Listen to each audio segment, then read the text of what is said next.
The Supreme Pontiff was an elderly man in his early 60s who was of Italian descent.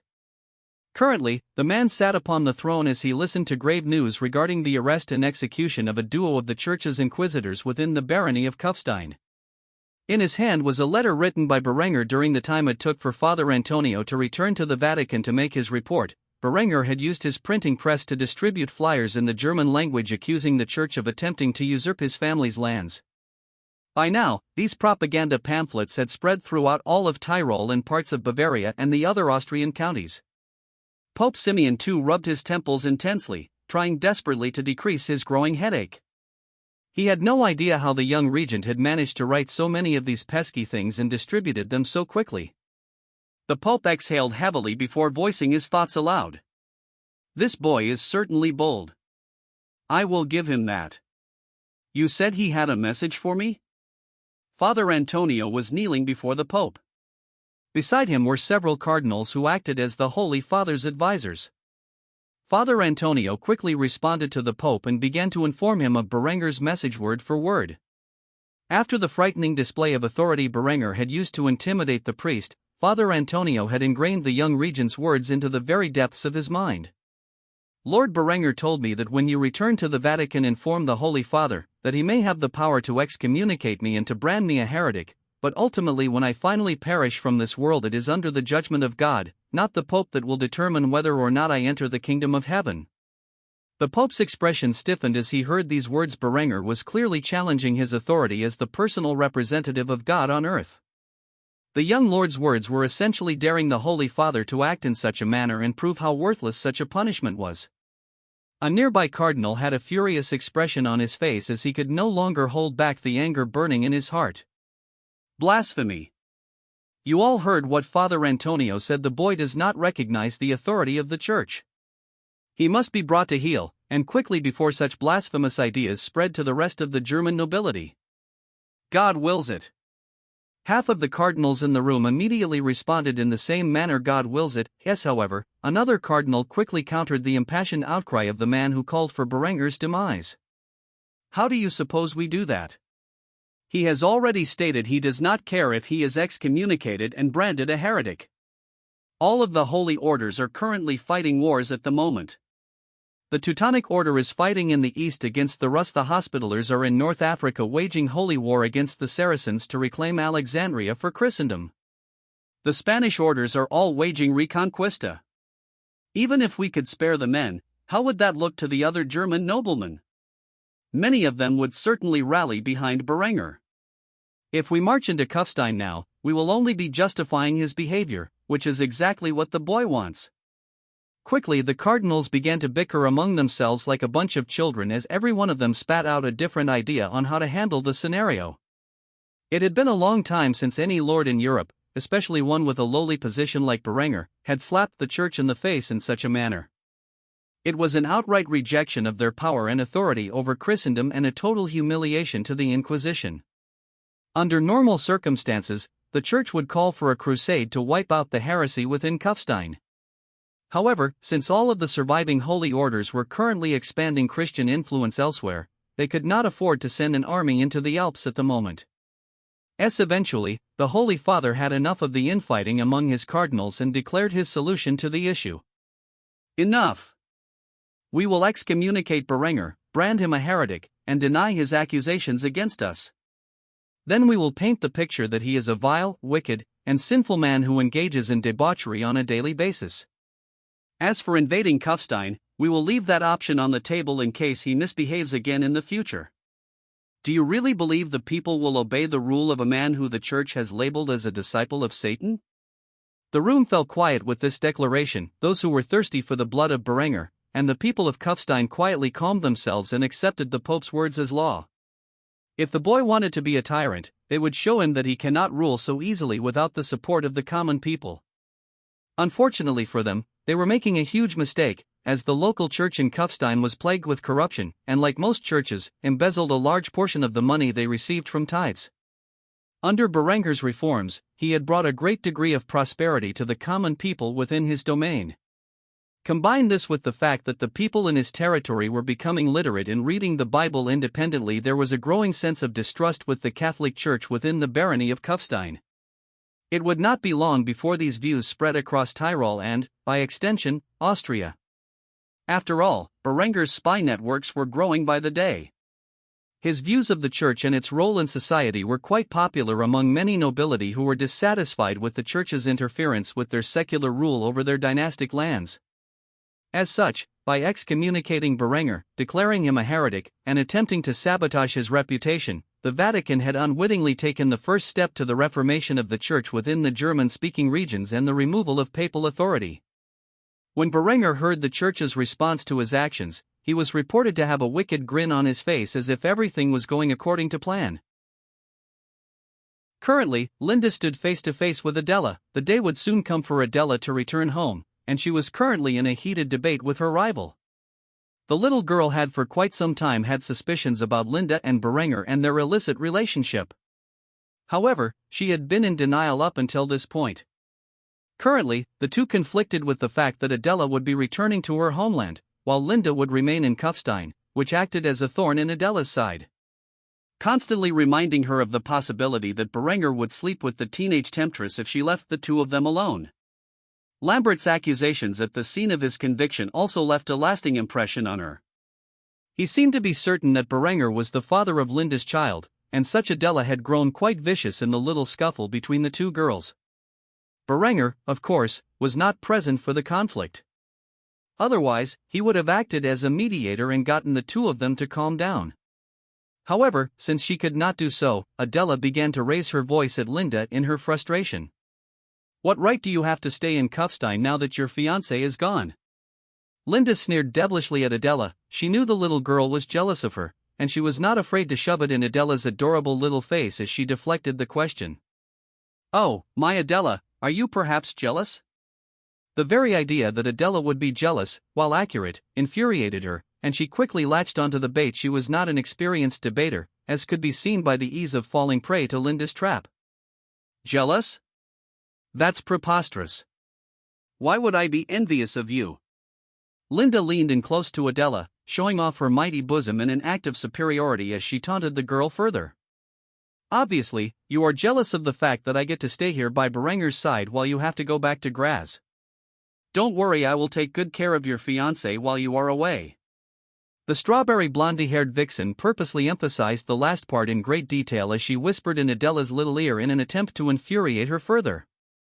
Though Linda had accepted her role as the lover and that she would never be Berenger's bride, she still found teasing her master's little fiancé to be delectable. Of course, if Berenger were here to witness such a scene, he would punish Linda for her actions. Adela's face grew red like a strawberry as she envisioned all kinds of naughty things between Linda and Berenger and immediately felt embarrassed.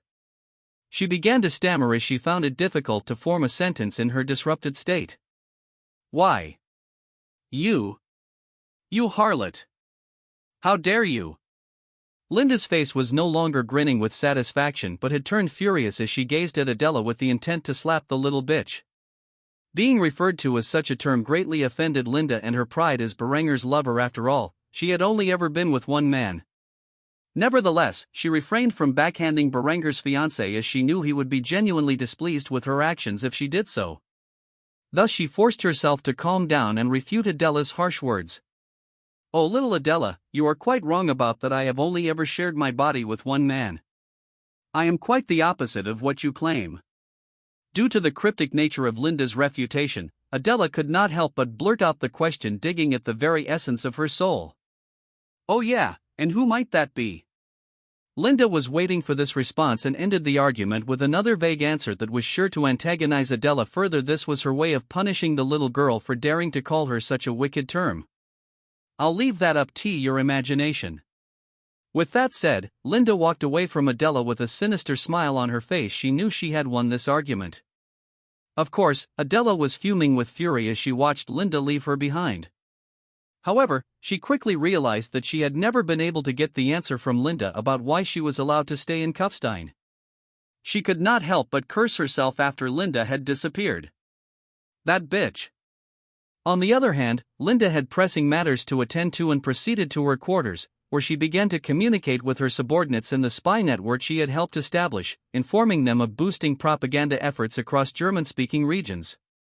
Sooner or later, tales of Berenger's benevolence to his people and the crimes he suffered at the hands of his little brother with the backing of the church would spread by word of mouth through Tyrol and Trient. From their travelers and merchants would spread the stories across the entirety of Greater Germany. These stories of Berenger's treatment of the common people within his realm would make the barony of Kufstein a common destination for refugees when the war finally broke out. Even Linda had no idea how effective these stories would be as they were passed around inns and taverns across the land. On the other hand, Adela was ruining the forthcoming day when she would have to return to Graz and was currently spending more time with Berenger at the moment. She was complaining about Linda and wanted an official answer from Berenger on why she was allowed to stay. "Berenger, why is Linda allowed to stay now that Lambert is gone and disowned? She's no longer engaged and has no further ties to this land." Yes, Berenger saw the pouting face of Adela and could not help but pinch her cheeks as he reprimanded her for approaching Linda about such a question. "I know you're jealous, but don't worry, she has a valid reason to be here. Her father was a backer in my brother's plots and does not trust one will continue to conduct business in good faith now that his involvement has been revealed. Thus he has decided to leave her here in Kufstein to oversee our trade. Besides, it's not like she can get married anymore now that she's pregnant. The least I can do is take care of my brother's bastard, considering that he is no longer around to raise it." Berenger almost had a Freudian slip at that moment, and it did not go unnoticed by Adela, who frowned deeply as she heard Berenger proclaim that he was going to be raising Linda's child. She cursed that she was still too young to get married, otherwise, it would be her who was pregnant with Berenger's child at the moment. Such thoughts immediately caused her face to flush red with embarrassment. She quickly stormed out of Berenger's room in an attempt to hide her shameful thoughts, leaving Berenger staring at the doorway, thinking to himself, "What did I do to upset her now?" The minds of the fairer sex were truly unfathomable to men. Currently, Lambert was still within the confines of the prison carriage constructed for his transport to the Teutonic Order. They had traveled for several weeks with a caravan to Malbork Castle within the Pomerelia region to maintain the transported prisoners' safety and integrity. Lambert sat in his cage with a blanket over his shoulders. The only thing keeping him alive throughout his journey was the idea that he would return home one day and exact vengeance upon his family for what they had done to him. The state of the Teutonic Order, oftentimes referred to as the Teutonic State, was currently embroiled in a series of wars against the Eastern European populations. Whether they were pagans or Eastern Orthodox, the fanatical crusaders of the Teutonic Order did not care and used whatever excuses they could to justify their wars of conquest. Pomerelia, however, was far closer to the borders of Germany and was merely used as a training ground for recruits, to foster them into the order and their way of life over time. As a militant order of the Catholic Church, the Teutonic Knight required all full brothers to take monastic vows. They would become celibate and father no children, nor could they ever marry. If they were noblemen, they would give up all claims to their family's lands. This was a genius act by Gisela to spare Lambert's life while making him no longer a threat to Berenger's position. On the other hand, Lambert saw this as a chance to rise in the ranks of the Teutonic Order and gain enough power to enact vengeance upon the family that had abandoned him. Especially that whore Linda, he would never forgive her for her misdeeds. After all the time and energy he had spent courting her, she threw it all away for his despicable brother. He was utterly disgusted with himself for being such a fool as to think he could be with a girl like Linda and putting up with her degrading acts because of it. Not long after having these thoughts, Castle Malbork came into sight, and the sentries of the Teutonic Order rode out to meet with the approaching caravan. A knight in full plate armor, with a white tabard and black cross emblazoned on it, stopped before the carriage and gave his commands.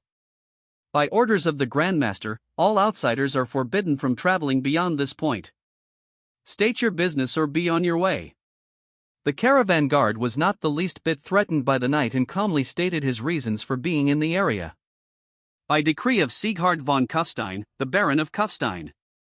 This young man Lambert has been convicted of the crimes of assassination, treason, and attempted fratricide and hereby sentenced to join the Teutonic Order where he may redeem himself in the eyes of God in righteous crusade." Though the knight's face could not be seen beneath the visor of his great bassinet, his exasperated expression could be heard in his voice as he sighed deeply. "Another one? All right. We will escort the prisoner from henceforth. Yes, the truth was crusading was not nearly as popular as it was in the previous centuries. After the French conspired against the Templars for their wealth and burned them all at the stake as heretics, many people had no desire to suffer a similar fate. Nowadays, the ranks of the Teutonic order were filled with either convicted criminals, refugees, orphans, or disillusioned noble youth. Despite the success of the Crusades to the Holy Land within this timeline, the Northern Crusades were not exactly popular in the eyes of the people of Christendom. In many countries, one might even say they were unpopular, especially now that the heathens of the Baltic had mostly been conquered and were in the process of being Germanized, which was a polite way of saying that they were being wiped out entirely and replaced by ethnic Germans. Regarding the other so-called Holy Crusades, Reconquista was a matter of Iberian pride. As such, the militant orders of the region swelled with the ranks of zealous young men who wished to drive the Moors from their lands. However, unless one were particularly hateful of Muslims, they would not venture from another region to join the fight to reclaim Iberia. The ongoing crusades in North Africa, if you could even call them such a thing, were mostly handled by the might of the Byzantine Empire's vast army, who wished to reclaim lost territory in Egypt and Libya. Despite being Orthodox, the Byzantines and the Orthodox Church were far more cordial in this timeline with Europe and the Vatican. As such, they had gained the support of the Hospitaller Order in the efforts to reclaim North Africa for Christendom. This was far more popular than the Northern Crusades among Catholics and Orthodox alike, as they were reclaiming lost land instead of venturing into backwaters and forcefully converting the natives. Upon hearing the knight's orders, the caravan guards quickly got down from their carriages and released the lock on the gates which confined Lambert, where he was swiftly dragged out of his cell and handed over to the knights of the Teutonic Order, who carried him off to the castle of Malborg. This would be the last time the boy saw the banners of House von Kufstein for some time. He would forever engrave them in his memory as he desired to see them burning along with his homeland. After arriving in the castle, Lambert was led to the recruits' quarters, where he acquired the attire of an initiate and had his head shaved. For the next few months, his life would be a grueling hell as he toiled and slaved away to prove himself worthy of the title of brother. Luckily for him, he was already a competent swordsman and would quickly make a name for himself among the initiates and the order members alike. After having a simple meal for the evening, he returned to his quarters, where he began to drift into a deep slumber. The thoughts of vengeance were the only thing that would allow him to survive this ordeal. Berengar was currently standing in one of his many nitraries, formed to produce saltpeter from common manure. It was the primary ingredient in the creation of gunpowder and was very rare in Europe as a naturally occurring substance. However, with the knowledge he gained from his previous life, which was far more advanced than this world, he knew of a way to create it from manure, ash, plant greens, and of course, cow urine. Though this was an extensive process, and as such, he had been relying on the trade networks throughout to import the material for the use in his militia's weapons. However, after nearly 4 months of producing the material, his first batch of homegrown saltpeter was about to come to fruition. Since he initially constructed his industrial district, he had set aside an area to produce potassium nitrate, also known as saltpeter. These facilities were called nitraries. With an ever-increasing demand for gunpowder, he had expanded his nitraries throughout the industrial sector and even into dedicated plots of land outside the burgeoning town. Though the process was simple, it took a lot of time to complete. Essentially, one would create a waterproof mixture of manure, green plant matter, and ash. From there, they would make sure it was covered in a stable environment with limited sunlight and pour the cow urine on the mixture once a week for 3 to 4 months. Eventually, yellow crystals would form, be skimmed out of the mixture, and then placed into a bucket with holes in the bottom with a paper filter. The remainder of the bucket would be filled of the way with the leftover pile and have boiling water poured into it until the pile was gone. This process would be repeated until all of the saltpeter could be harvested, where it would then be mixed with charcoal and sulfur to make black powder. Now was finally the day when his armies no longer had to rely on expensive imports of the rare material and could produce it themselves in a constantly growing capacity. Truthfully, Berengar pitied the men who had to work in the nitraries, as it seemed like a filthy job to him, but it was entirely necessary, and thus they were paid very well for their labor.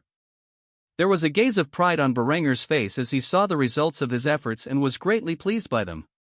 He congratulated the men on their first successful batch of the substance.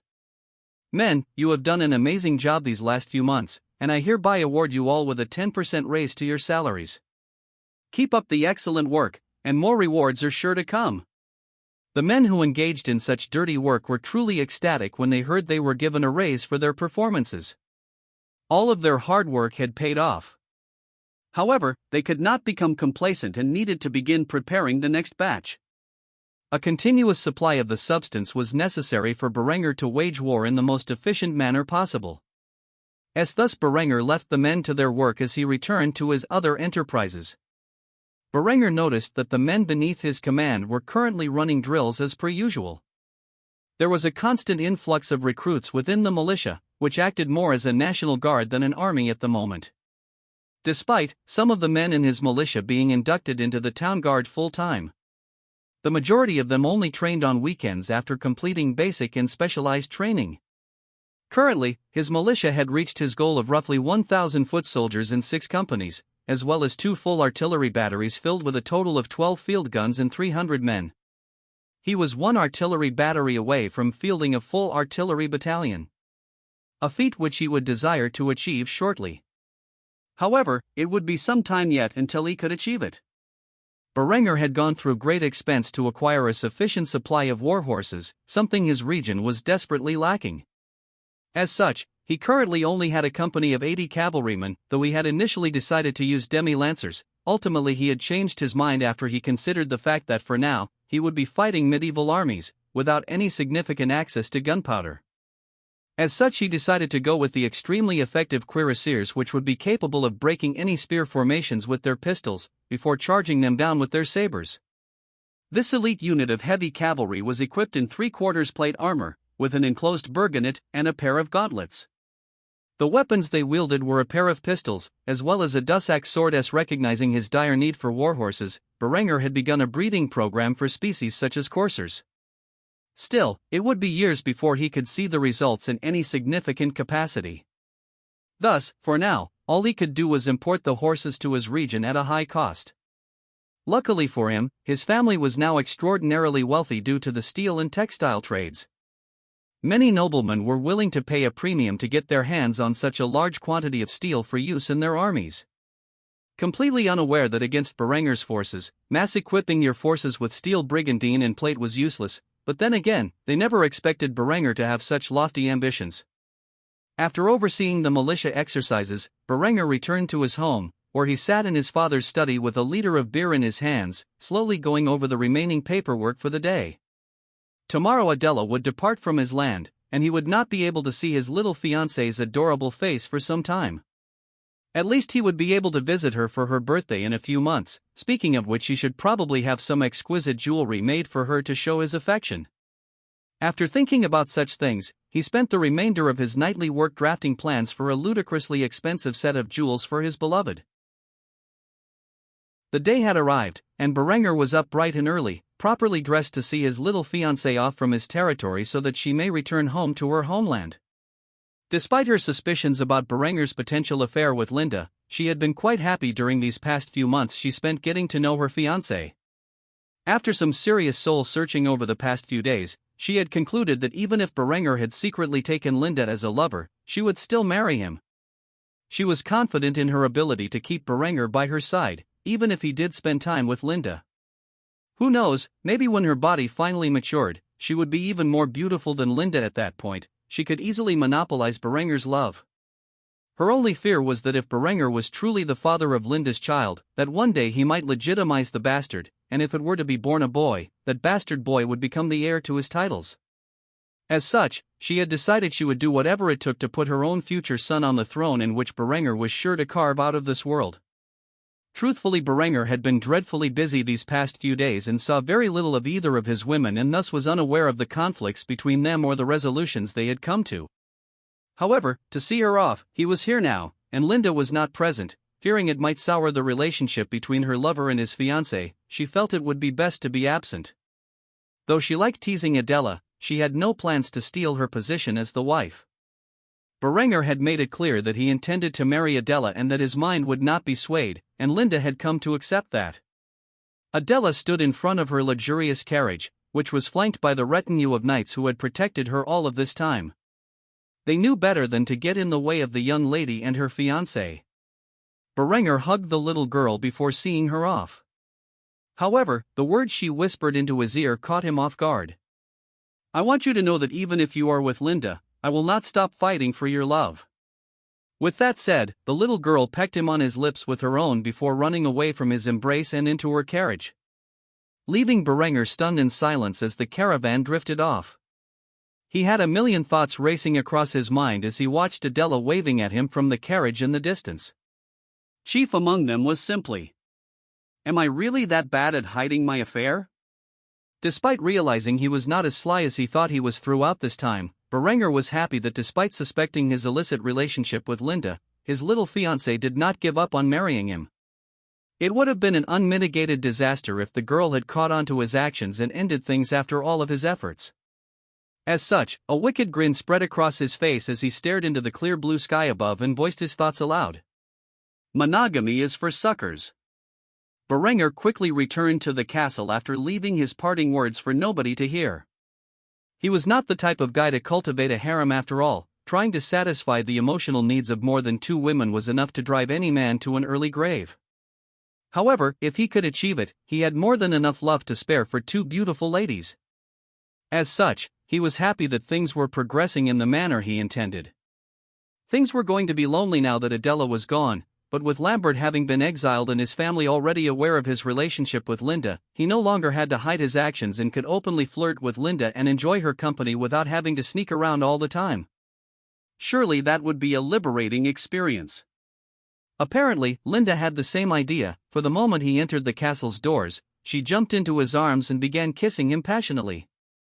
In between their kissing, Linda asked the question on her mind. So is the little girl gone?"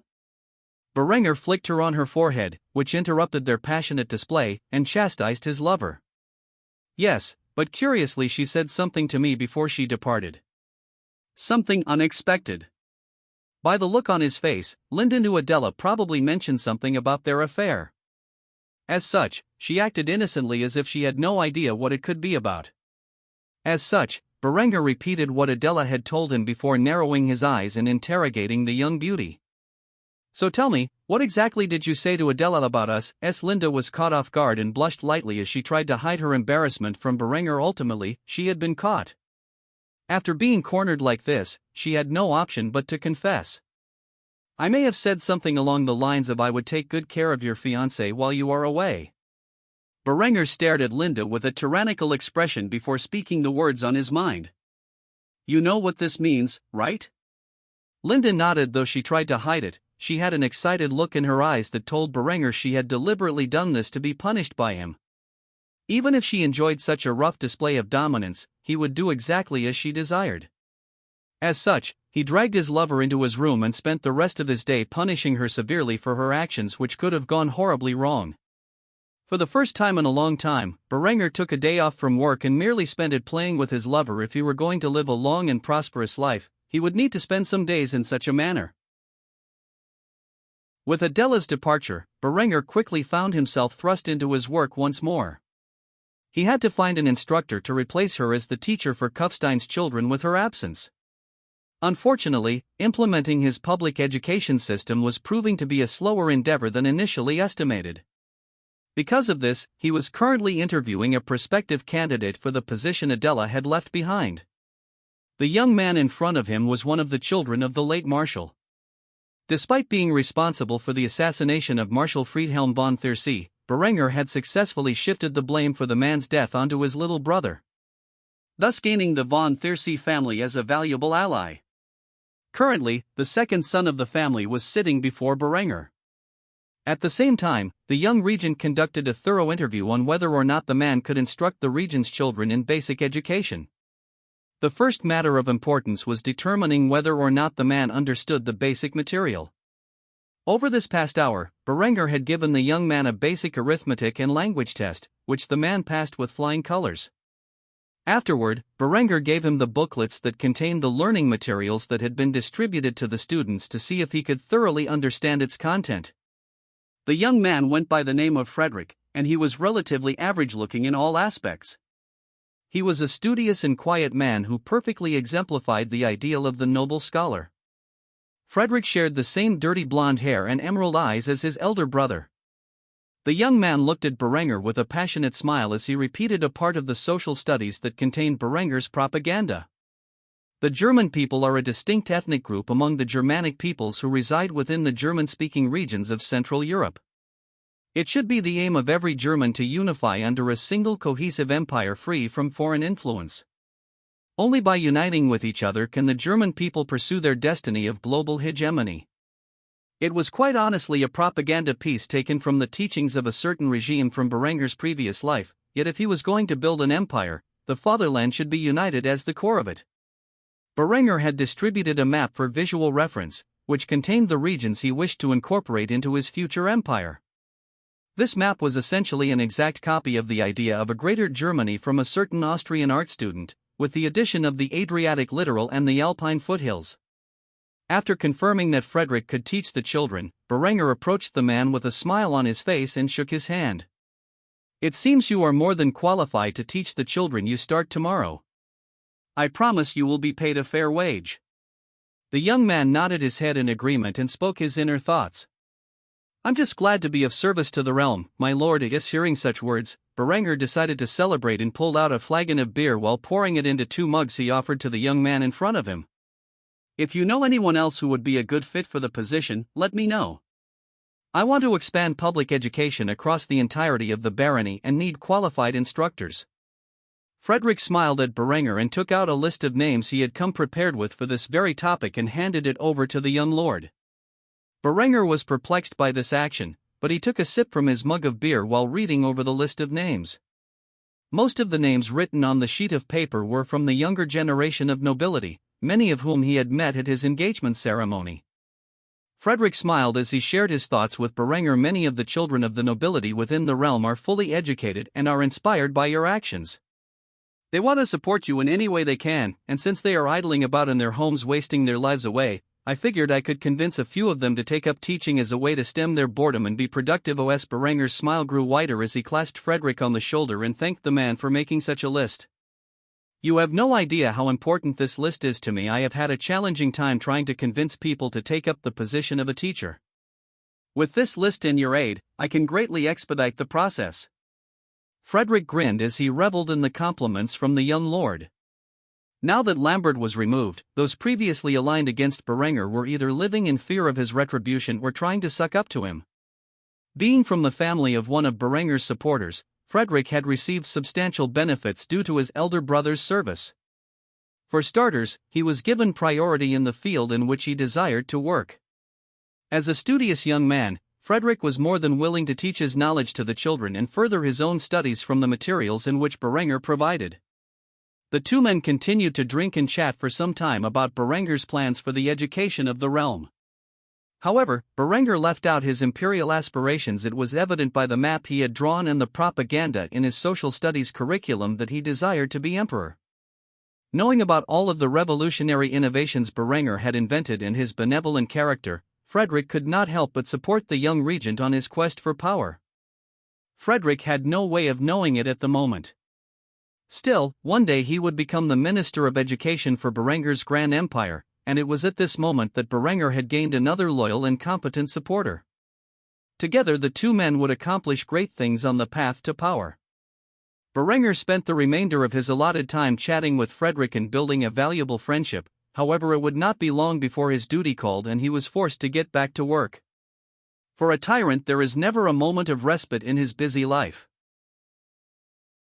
Ingbert was currently overseeing the transport of a shipment of steel and textiles to the Count of Steiermark, who resided in the city of Graz.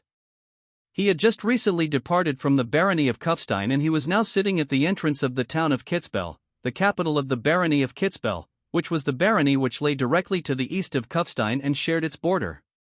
The moment he had come close to the town of Kitzbühel while flying the banners of Haus von Kufstein, he had been stopped by the town guard with whom he was currently engaged in a fierce debate. "Under whose authority do you dare to stop this trading caravan?"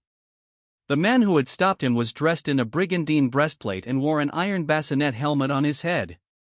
He currently had several archers and spearmen nearby holding the caravan captive.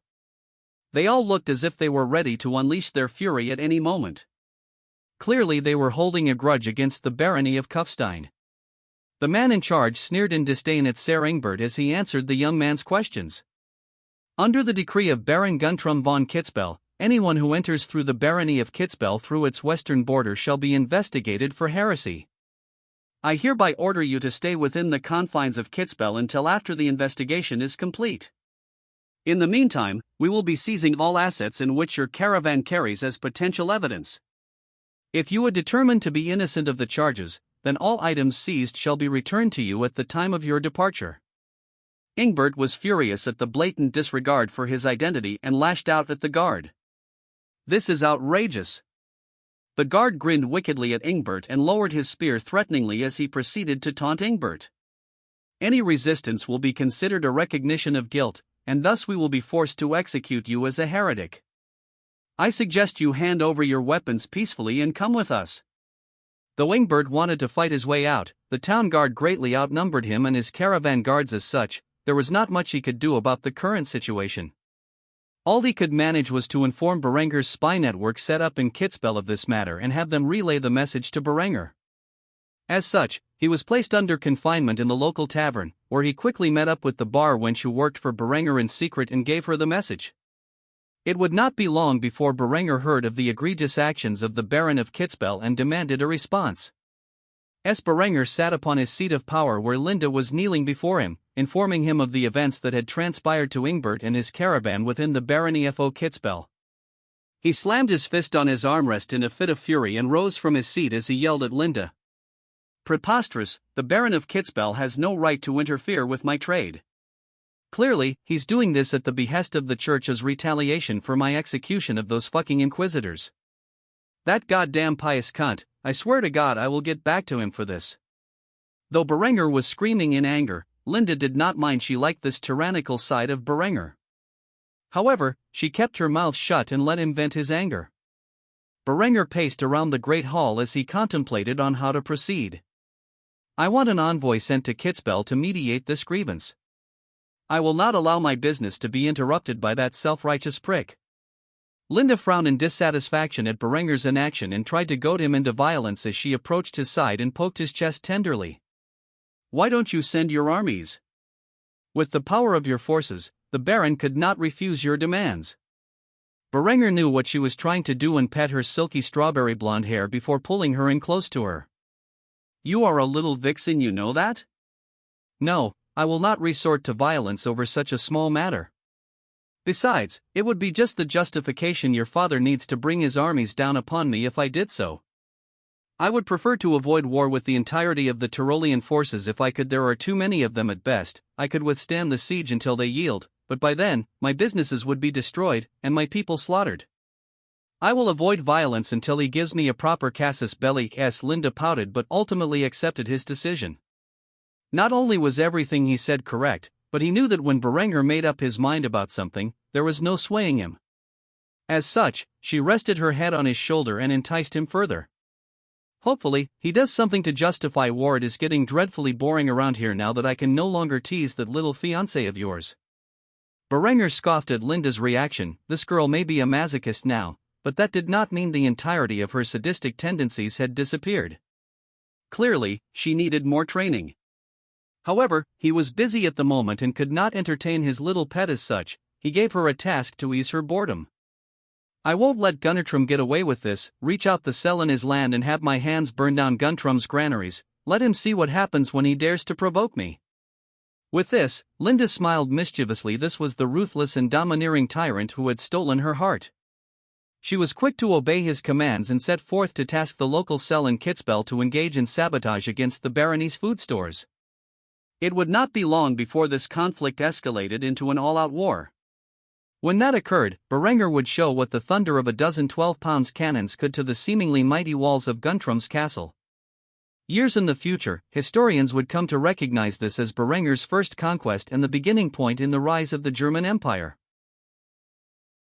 In the dead of night, under the lack of illumination of the new moon, a group of individuals clad in dark clothing set forth from the town of Kitzbühel and began to engage in a sinister plot to burn the local granaries. With this act of sabotage, the people of Kitzbühel would lack food stored and be forced to purchase food from their neighbors to survive. Not only was this an act of retaliation from Berenger to Baron Guntram, but it was also a way to force Guntram to the bargaining table so that his shipment could be returned. As such, the individual snuck in the darkness of the night around the granaries, which were guarded by a unit of the town guard. However, the men appeared to be half asleep at the moment and were having difficulties staying awake. This was because they had been to the tavern earlier that evening and drank wine mixed with a sedative, which the local tavern workers had provided to them. The entirety of the tavern staff was either directly or indirectly involved with Berenger's spy network. The saboteurs waited another 15 minutes before the men were completely unconscious. Afterward, they lit up a few torches they had brought with them and tossed them inside the granary. Before long, the majority of the town's food stores were lit ablaze, and the perpetrators had absconded into the night, never to be caught. By morning Baron Guntram von Kitzbühel was furious. He was not sure how, but this could only be the act of the regent of the neighboring barony, who else would have cause and conscience of engaging in such vile behavior. Currently, he sat with his council of advisors, who each had a different view on how to proceed further. His chancellor was the first to speak his concerns among the group of aging men. "This is clearly an act to bring us to the negotiating table. I say we comply before things get out of hand. We should return the shipment and allow his traders free passage through our lands under the condition that Kufstein compensates us for the loss of food stores. It is the only reasonable action." Guntram's marshal was of an entirely different opinion. He spat on the ground in disgust of the chancellor's opinion on the matter. "What we need to do is return this despicable action in kind. If we can torch their granaries, they will be in just as bad a situation as we are. Then they will think twice before provoking us further." Quickly the council chamber broke into bickering as none of Baron Guntram's advisors could agree on a solution. Ultimately the Baron pounded his fist on the table and made his decision known.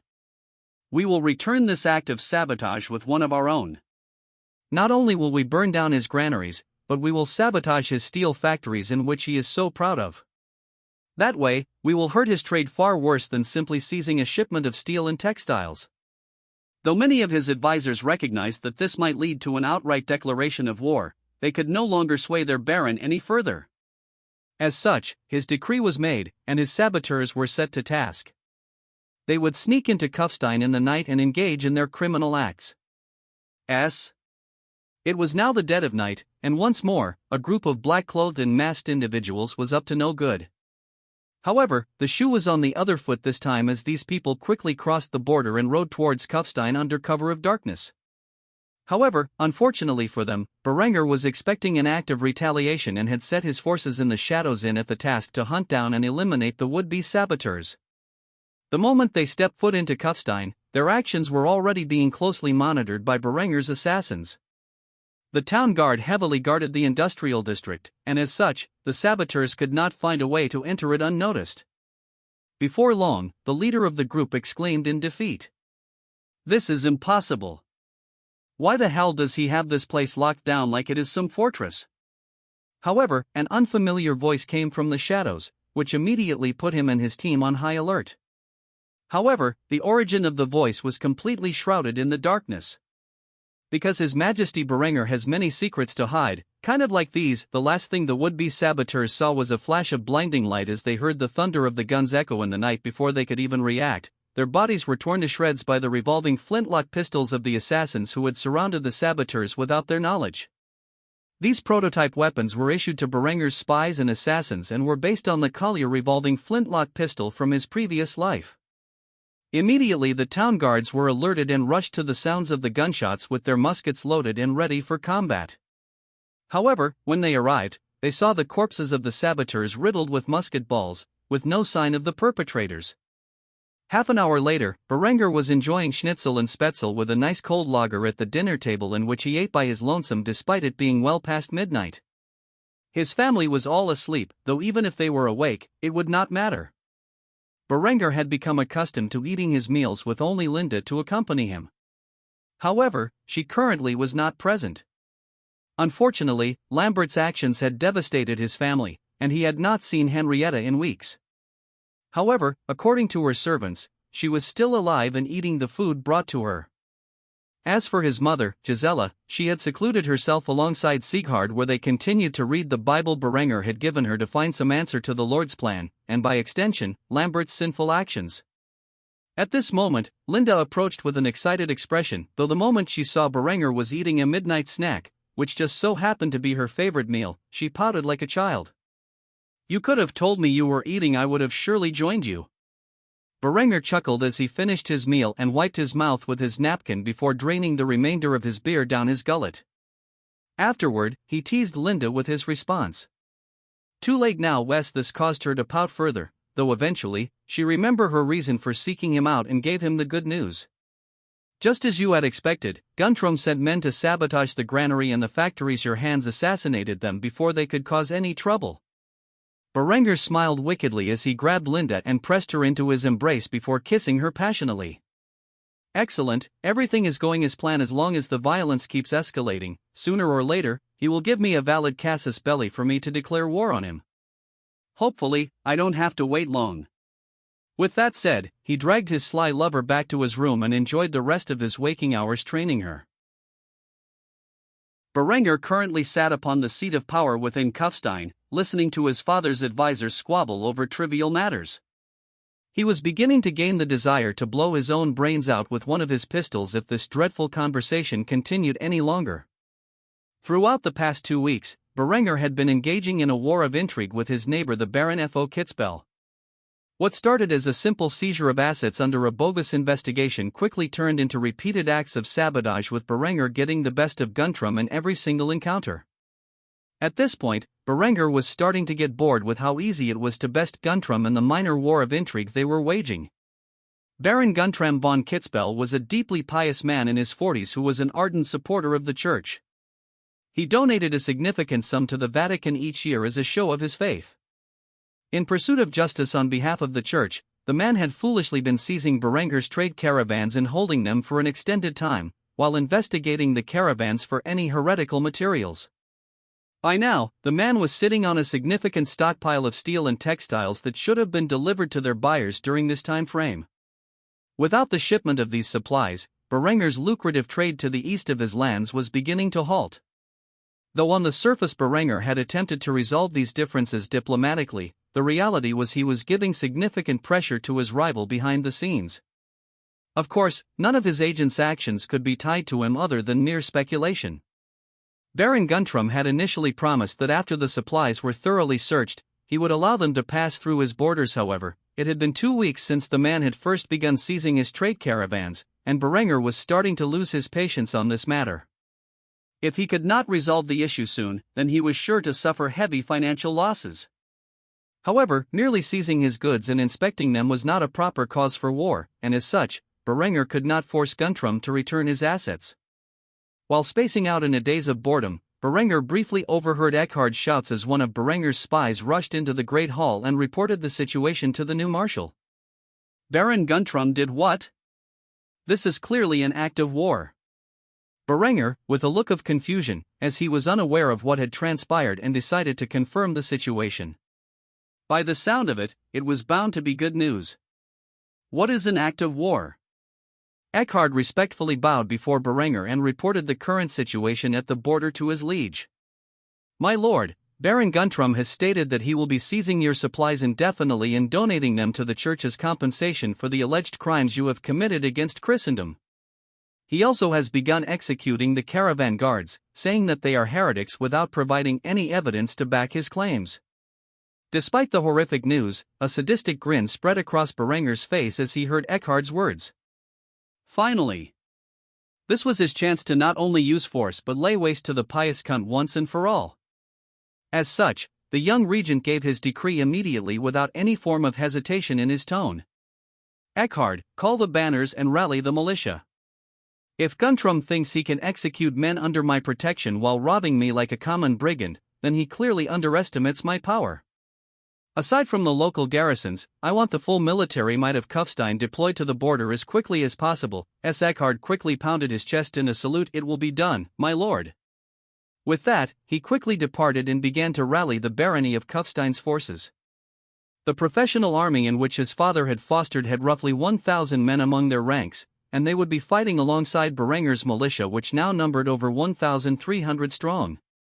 If the Baron of Kitzbühel wanted war, then Berenger was more than happy to oblige. As such, Berenger quickly drafted an official declaration of war to deliver to Baron Guntram, which was then rushed to his territory by an official diplomat. Though Berenger's other advisors quickly swarmed around him and attempted to calm him down, in particular, his chancellor gathered by his side and chastised him for so quickly resorting to violence. "My lord, do you believe it is wise to march upon the barony of Kitzbühel? Baron Guntram has quite a large force of well-equipped professional soldiers, and while your father may have outfitted our troops with excellent supplies, that does not mean it will be easy to lay siege to his mighty castle. I beg you to rethink this recklessness and focus on diplomacy." Berenger sneered at his chancellor with disdain. What purpose did this man have to lecture him on the art of war? However, he refrained from doing anything unwise and merely scolded the man. "Focko, I have been robbed of my people's labor. I will have satisfaction. The entirety of the barony of Kitzbühel will more than make up for the assets which have been stolen from me." A look of horror spread across the chancellor's face as he quickly realized what the young regent meant by these words. "You would lay claim to the baron's lands?" Berenger's sinister gaze landed upon Focko and made him shiver in fright. The words the young regent spoke only furthered the dread in which the chancellor felt at that moment. "My dear chancellor, my father is getting quite old. What kind of son would I be if I did not make him a viscount before he passes from this world?"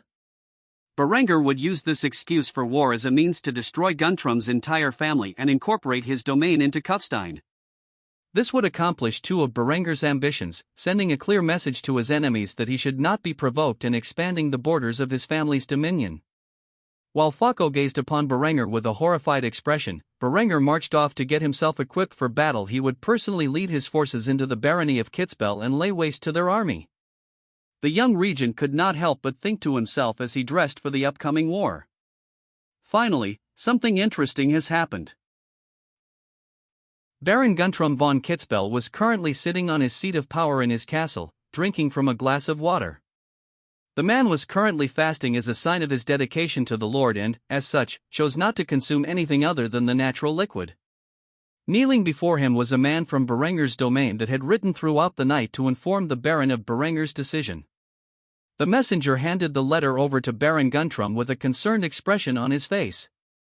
He did not know how the Baron would react to being declared war upon and certainly did not want to be executed for delivering such a message.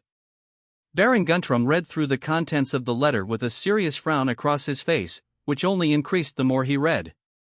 "Dear Baron Guntram von Kitzbühel, I have received word that you have unlawfully seized my shipment to the Count of Steiermark, and as such, I consider you nothing more than a common brigand. By stealing from the labor of my people, I am entitled to compensation, and as such, I have decided that I will be taking your life, and that of your family, as well as your entire domain as recompense for your unlawful actions. Henceforth I, Berenger, regent of the barony of Kufstein, appointed as such by my father Baron Sieghard von Kufstein, openly declare war on the barony of Kitzbühel and the house von Kitzbühel. May God have mercy on your soul, for I will not. Sincerely, Regent Berenger von Kufstein." Baron Guntram glared at Berenger's messenger with fury as he finished reading the message before thinking aloud. This boy would seriously go to war over something as trivial as seizing a small shipment of steel and textiles? Truly he is the spawn of Satan and must be eliminated for the greater good. Afterward, the man stood up from his seat of power and walked down its steps. He was a short and thin man with long graying hair. He was near as thin as Berenger was when he reincarnated into this world. Yet there was a fierce look of determination in his steel-blue eyes as he gazed upon the messenger. "You may return to your master and tell him that he is a fool for declaring war on me, and I will return the favor by taking his sinful life." The messenger quickly nodded his head and spoke to the enraged Baron. "I will do as you have told me, my lord." Afterward, the man rushed off back to Berenger's domain as quickly as he could. On the other hand, Baron Guntram summoned his marshal, who appeared from behind the corner. He had been listening to the entire conversation from afar. Guntram quickly gave the marshal his decree. "Rally the troops, let us see what this would-be tyrant is made of, shall we?" A wicked grin spread across the marshal's face as he replied with excitement. "Aye, we shall." As such, Baron Guntram sat back on his seat and allowed the marshal to take command of his forces, where he would meet Berenger's armies on the field of battle before he could have the ability to lay siege to the heart of the Baron's domain. Berenger was currently sitting on the ground near a burning campfire. The full might of his militia had already been deployed to the border throughout the night. They were a force that could rapidly assemble. However, the same could not be said for the rest of his father's feudal forces and the vassals who commanded them. By now, only half of the barony's army had arrived. They were mostly equipped with a mixture of brigandine and plate while armed primarily with pikes.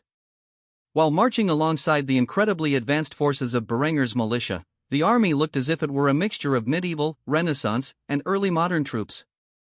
It was truly a unique army in this world. The camps had been set up on the border between Kufstein and Kitzbühel, and Berenger was merely waiting for the arrival of the remainder of his forces, which should take no longer than a day. As he was camped out at the border, Berenger cleaned the sword in his hand, which was recently created and outfitted to his cuirassiers. It was an example of a dussack. Essentially, it was the Renaissance equivalent of the infamous sabers, which would come to prominence throughout the cavalry forces of Europe and the Western world during the early modern period. In the hands of his cuirassiers, it was a deadly weapon and would wreak havoc across the many lightly armored feudal infantry that they were sure to fight against in the upcoming battle. Eckhard approached Berenger garbed in the Renaissance-style armor of the militia with his musket slung across his back. He took off his brass-trimmed burgonet as he sat down next to Berenger with an eager expression on his face. "The remaining forces should be here before nightfall. What are your orders?" Berenger nodded in response and began to smile at the news as he gave his commands. "Let the men rest at first light. We march into the enemy's territory. I want the men to conduct themselves civilly, no raping or raiding, and no unnecessary murder.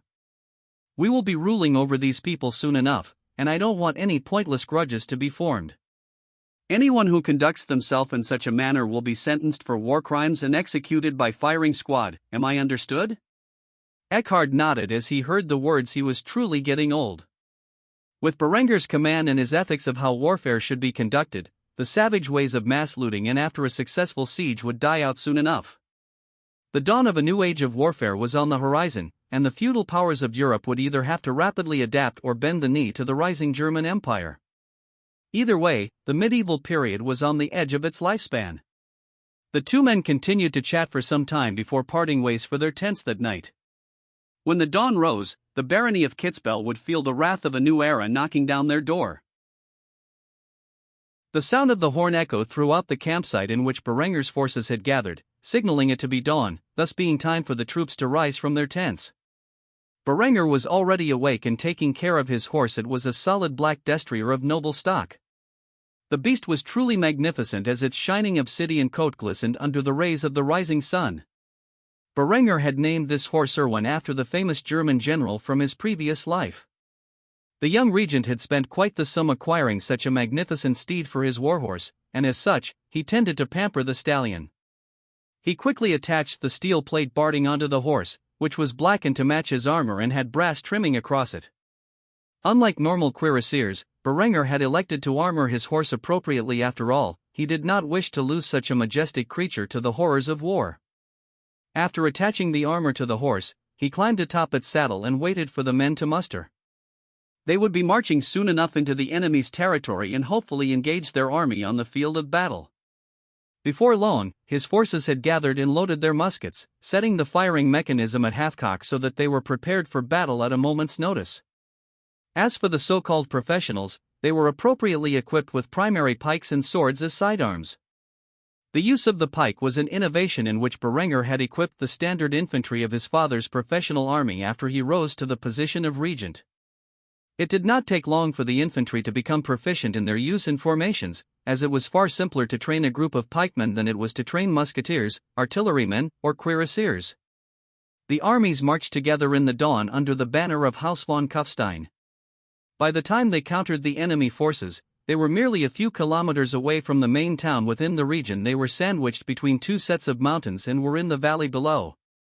However, they were still far from the enemy forces, which allowed Berenger's army time to get into formation. The artillery batteries rapidly set up the guns at an appropriate distance away from the battlefield where the armies were organized upon. The primary target of the artillery would be the archers and crossbowmen used by the enemy forces. If they could wipe them out before the infantries clashed, the casualties on Berenger's side would be greatly reduced. While his artillery got into position and loaded the 12 field guns, Berenger took charge of the cavalry, a mix of heavily armored knights and cuirassiers.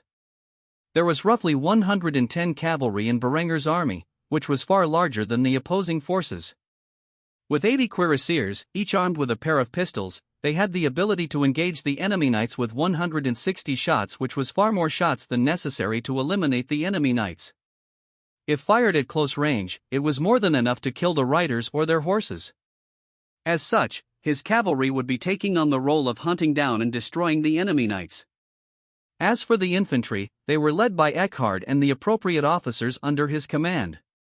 The militia musketeers were an effective force capable of reloading their muskets in a matter of 7 seconds. They would approach the enemy forces while flanked by the pikemen, and open fire when they were within sufficient range to deal the most damage. Then the pikemen would protect them while they reloaded and fired again.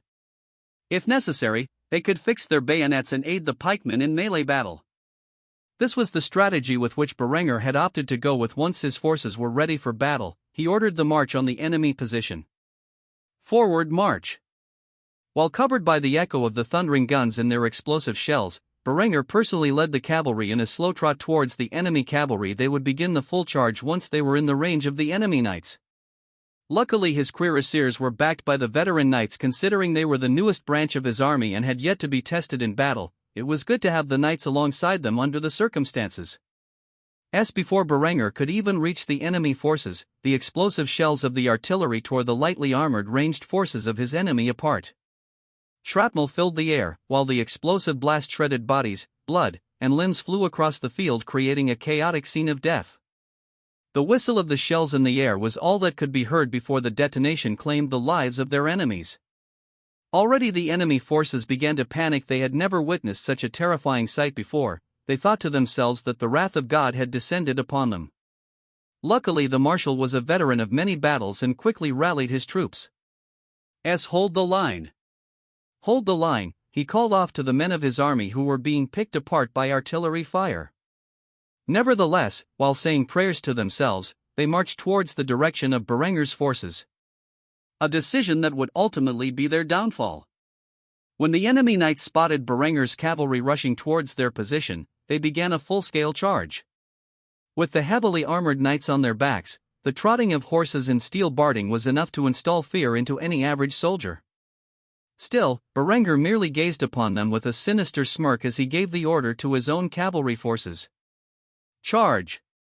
His cavalry forces greatly outnumbered the enemy's, and right when the two forces were about to clash with their lances, the 80 cuirassiers pulled out their pistols in both hands and pulled back the hammers on their flintlock mechanisms. The sound of 160 pistols going off in unison as their lead balls shredded the armor of the enemy knights was a spectacle to behold. In a single second, all but a few of the enemy knights fell from their horses, their lifeless bodies crashing against the ground like steel coffins. The remaining knights sat in shock upon horseback. However, they were completely run through by the enemy knights and their lances, ending their miserable lives before they could even react. Just like that, the battle had begun, and the most elite forces of the enemy were crushed beneath the heel of the Regent of Kufstein. The thunder of 1,000 guns fired in unison echoed throughout the vicinity of the battlefield as the militiamen stood in their line formations a mere 20 feet away from the enemy infantry. The front line kneeled and aimed their muskets, while the second line stood above them with their muskets raised. Instantly, the massive amount of lead flying down range decimated the enemy forces. At best, the infantry of the enemy was equipped with a brigandine breastplate. However, such an obsolete piece of equipment could not protect the men wearing it from the devastating effect of the musket. As the militiamen quickly began to reload, the pikemen standing nearby rushed forward and defended them as they rapidly reloaded their weapons. During the 20 seconds it took to reload, a sturdy pike wall was set up in front of the enemy, who desperately tried to barge through and attack the men behind it. After witnessing the defeat of their cavalry, they had no choice but to go all out. As such, a frenzied charge began as men threw themselves at the pike wall in an attempt to break through. A single man clad in a mixture of brigandine and plate managed to storm past the pike wall with a sword in hand as the men around him were stuck like pigs by the massive length of the pikes. He quickly slashed at one of the militiamen who was reloading his weapon. However, before he could finish his attack, the militiaman dropped his activity and lifted his musket into the air with its bayonet affixed, stabbing directly into the open bassinet of the soldier who dared to attack him, instantly piercing through the man's eye and ending his life. Scenes like this appeared across the pike wall. Considering the importance of the militiamen and their hand cannons, the enemy's infantry did everything they could to prevent another volley from being fired off. After all, they doubted these men could quickly reload their weapons. Unfortunately for them, this was a miscalculation, as most of the lines were fully reloaded and ready to fire again within a matter of seconds. Before long, their weapons were once more aimed in the direction of their enemies, many of which had yet to recover from the shock of their front line being torn apart. The pikemen quickly fell behind the line of fire and waited for the second volley to go off. Within seconds the order to fire was given, and with Eckhard's command, another volley of thunderous gunfire riddled the enemy's lines. By now, much of the enemy force no longer dared to fight and began to rout. The enemy marshal looked in horror as he witnessed his lord's glorious army being gunned down in front of his very eyes. He had never before witnessed such an overwhelming defeat. Despite his forces being roughly on par with Berenger's in terms of numbers, they were quickly overwhelmed by the mysterious weapons in the hands of his enemy's well-trained soldiers. His knights were dead, his infantry's ranks were shattered, and what little remained of his archers had already begun to rout. As such, he quickly gave the command to retreat, as he yelled to whatever troops could still hear him. "Fall back!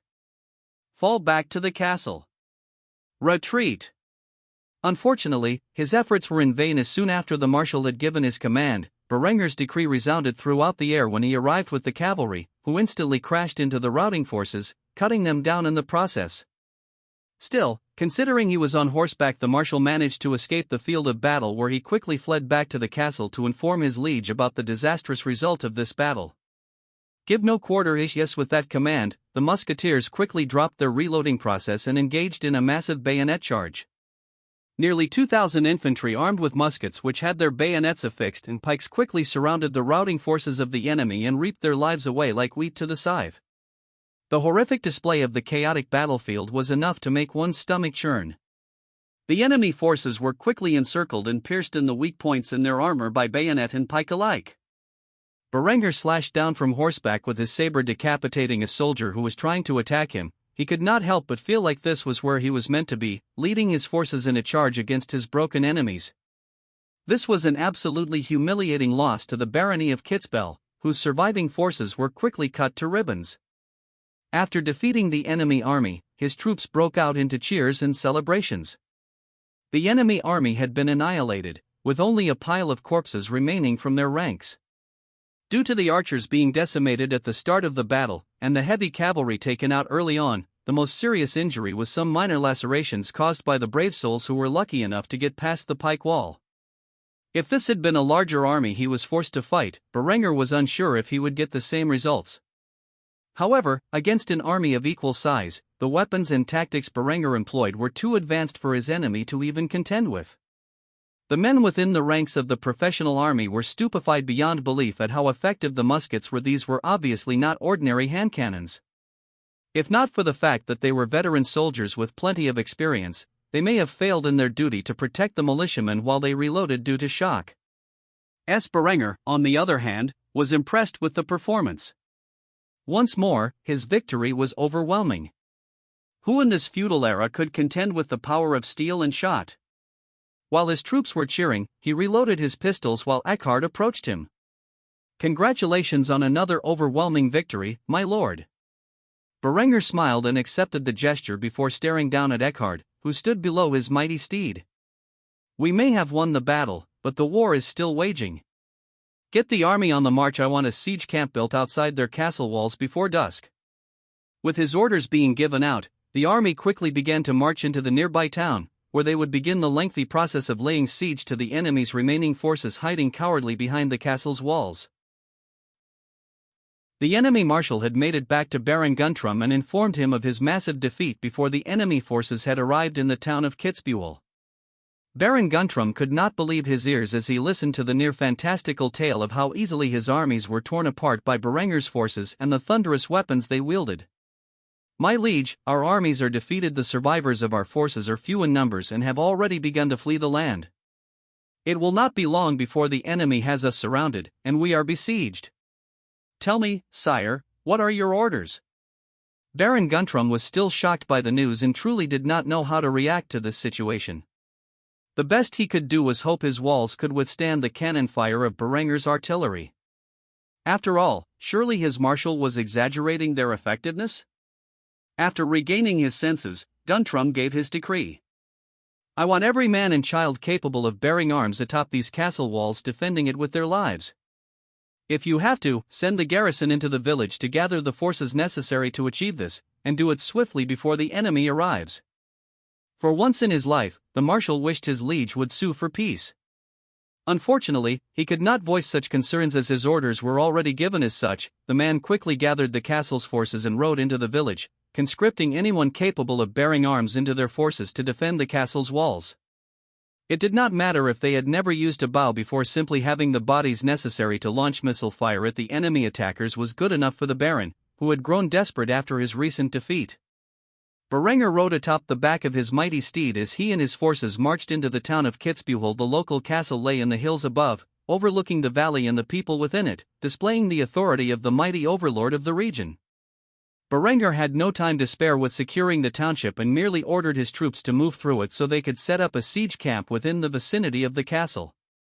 Sieges were long-lasting endeavors, but he figured he could bring down the large stone walls fairly quickly due to his superior firepower. As such, he barked commands at his troops, who heeded his commands. I want a siege camp set up and fully fortified by dusk. Make sure it is out of the range of enemy missile fire. Eckhard, who was marching in command of the infantry forces, quickly pounded his breastplate as he saluted Berenger while responding to his orders.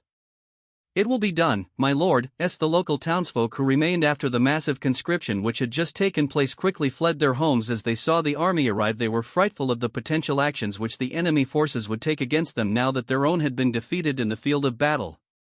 Many women and children wept for the loss of their husbands, fathers, and sons, who were torn to shreds by the overwhelming might of Berenger's forces. Very few of the Baron's soldiers had escaped the wrath of their enemy. Those who were lucky enough to survive had begun to flee with their families towards one of the other villages in the barony. After witnessing the frightening display of their enemy's power, they had no hope in rallying behind the castle walls and successfully defending against the siege. Berenger made sure his men were fully disciplined as they marched through the village. He had made it abundantly clear to his men beforehand that the people of this region were not to be mistreated, and as long as his watchful eye cast over them, they managed to behave themselves. Whether they would be able to maintain this degree of professionalism during a protracted siege was a different story. Berenger set his siege camp up just out of range of the enemy defenders. However, Berenger's forces were still in range of attack, and as such, they could successfully bombard the enemy defenders with cannons and rifles throughout the entire period. The effective range was essentially a mere 300 feet, and their longbows had a maximum range of 328 yards. Even the once mighty steel crossbow had a mere 380 yards of effective range. In comparison, the effective range of Berenger's cannons was roughly 1,618 yards. His long rifles, while in the hands of effective marksmen, were roughly 500 yards in range. As such, by placing their siege camp roughly 400 yards away from the enemy castle, they were able to effectively attack their enemy from dawn to dusk without a single enemy attack on their forces. It took quite some time, however. The siege camp was fully set up and effectively fortified by the evening. The guns had been loaded and begun their bombardment. They would not stop until the next morning. The Napoleon-style 12-pound cannon was already a sturdy and robust cannon design in his previous life, mostly made of bronze. However, Berenger's cannons were made of high-quality steel, and as such, could withstand the pressures of a steady firing rate throughout the night. As such, the thunder of guns echoed throughout the entirety of the night while the 12-pound solid steel cannonballs battered the mighty stone walls of the enemy's castle, slowly chipping away at the enemy's defenses. Those defenders unfortunate enough to get caught in the blast were torn apart by the enemy bombardment. Stone shards constantly spat out the areas affected by the continued bombardment and acted as shrapnel against the defending forces. Though it was only 12 guns, they were able to effectively bombard the enemy defenders to the point of suppressing them completely. Even if they were within firing range of the defenders, those who lie behind the castle walls would not be able to cause much harm upon their foes. The might of steel and shot had shown itself as Berenger sat in his tent drinking from a goblet of wine. Tomorrow he would allow the cannoneers to rest and give his enemy a slight reprieve. He would resume his bombardment the following morning. The dawn had risen, and Baron Guntram and his family had not been able to get a wink of sleep. Instead, they were huddled in the great hall listening to the near-constant thunder of guns while shivering in fear. Baron Guntram's daughter was particularly frightened by the thunder that echoed throughout the night and held onto her father's hand firmly. "Daddy, I'm scared." The look on Baron Guntram's face was not reassuring after all. In his declaration of war, Berenger had promised to show no mercy to Guntram or his family. If the walls crumbled and the enemy forces rushed into his keep, there was no chance of survival. As such, he had begun to regret his decision to provoke Berenger in the name of the church. Why was God testing him in such a manner? What had he done to deserve this fate? Those were the questions the pious nobleman asked himself as the echoes of the cannons continued to bombard his castle. However, shortly after praying to the Lord, the thunder of the guns had ceased. After waiting nearly half an hour for the bombardment to resume, there was still only silence from his enemies. As if his prayers had been answered, Guntram rushed outside to see for himself what was transpiring. After standing atop the walls, which had been greatly diminished by the night of bombardment, he could see the besieging forces standing idly by in their siege camp below. He could not help but wonder if they had run out of munitions. At the next moment, a small lead projectile whizzed past his face, and the thunder of the rifle which had fired it echoed in the distance. He quickly ducked below the ramparts and hid from the enemy fire. Just what kind of weapon was that? Seeing that his men were cowering in fear beneath the protection of the walls, he could not help but empathize with their pain.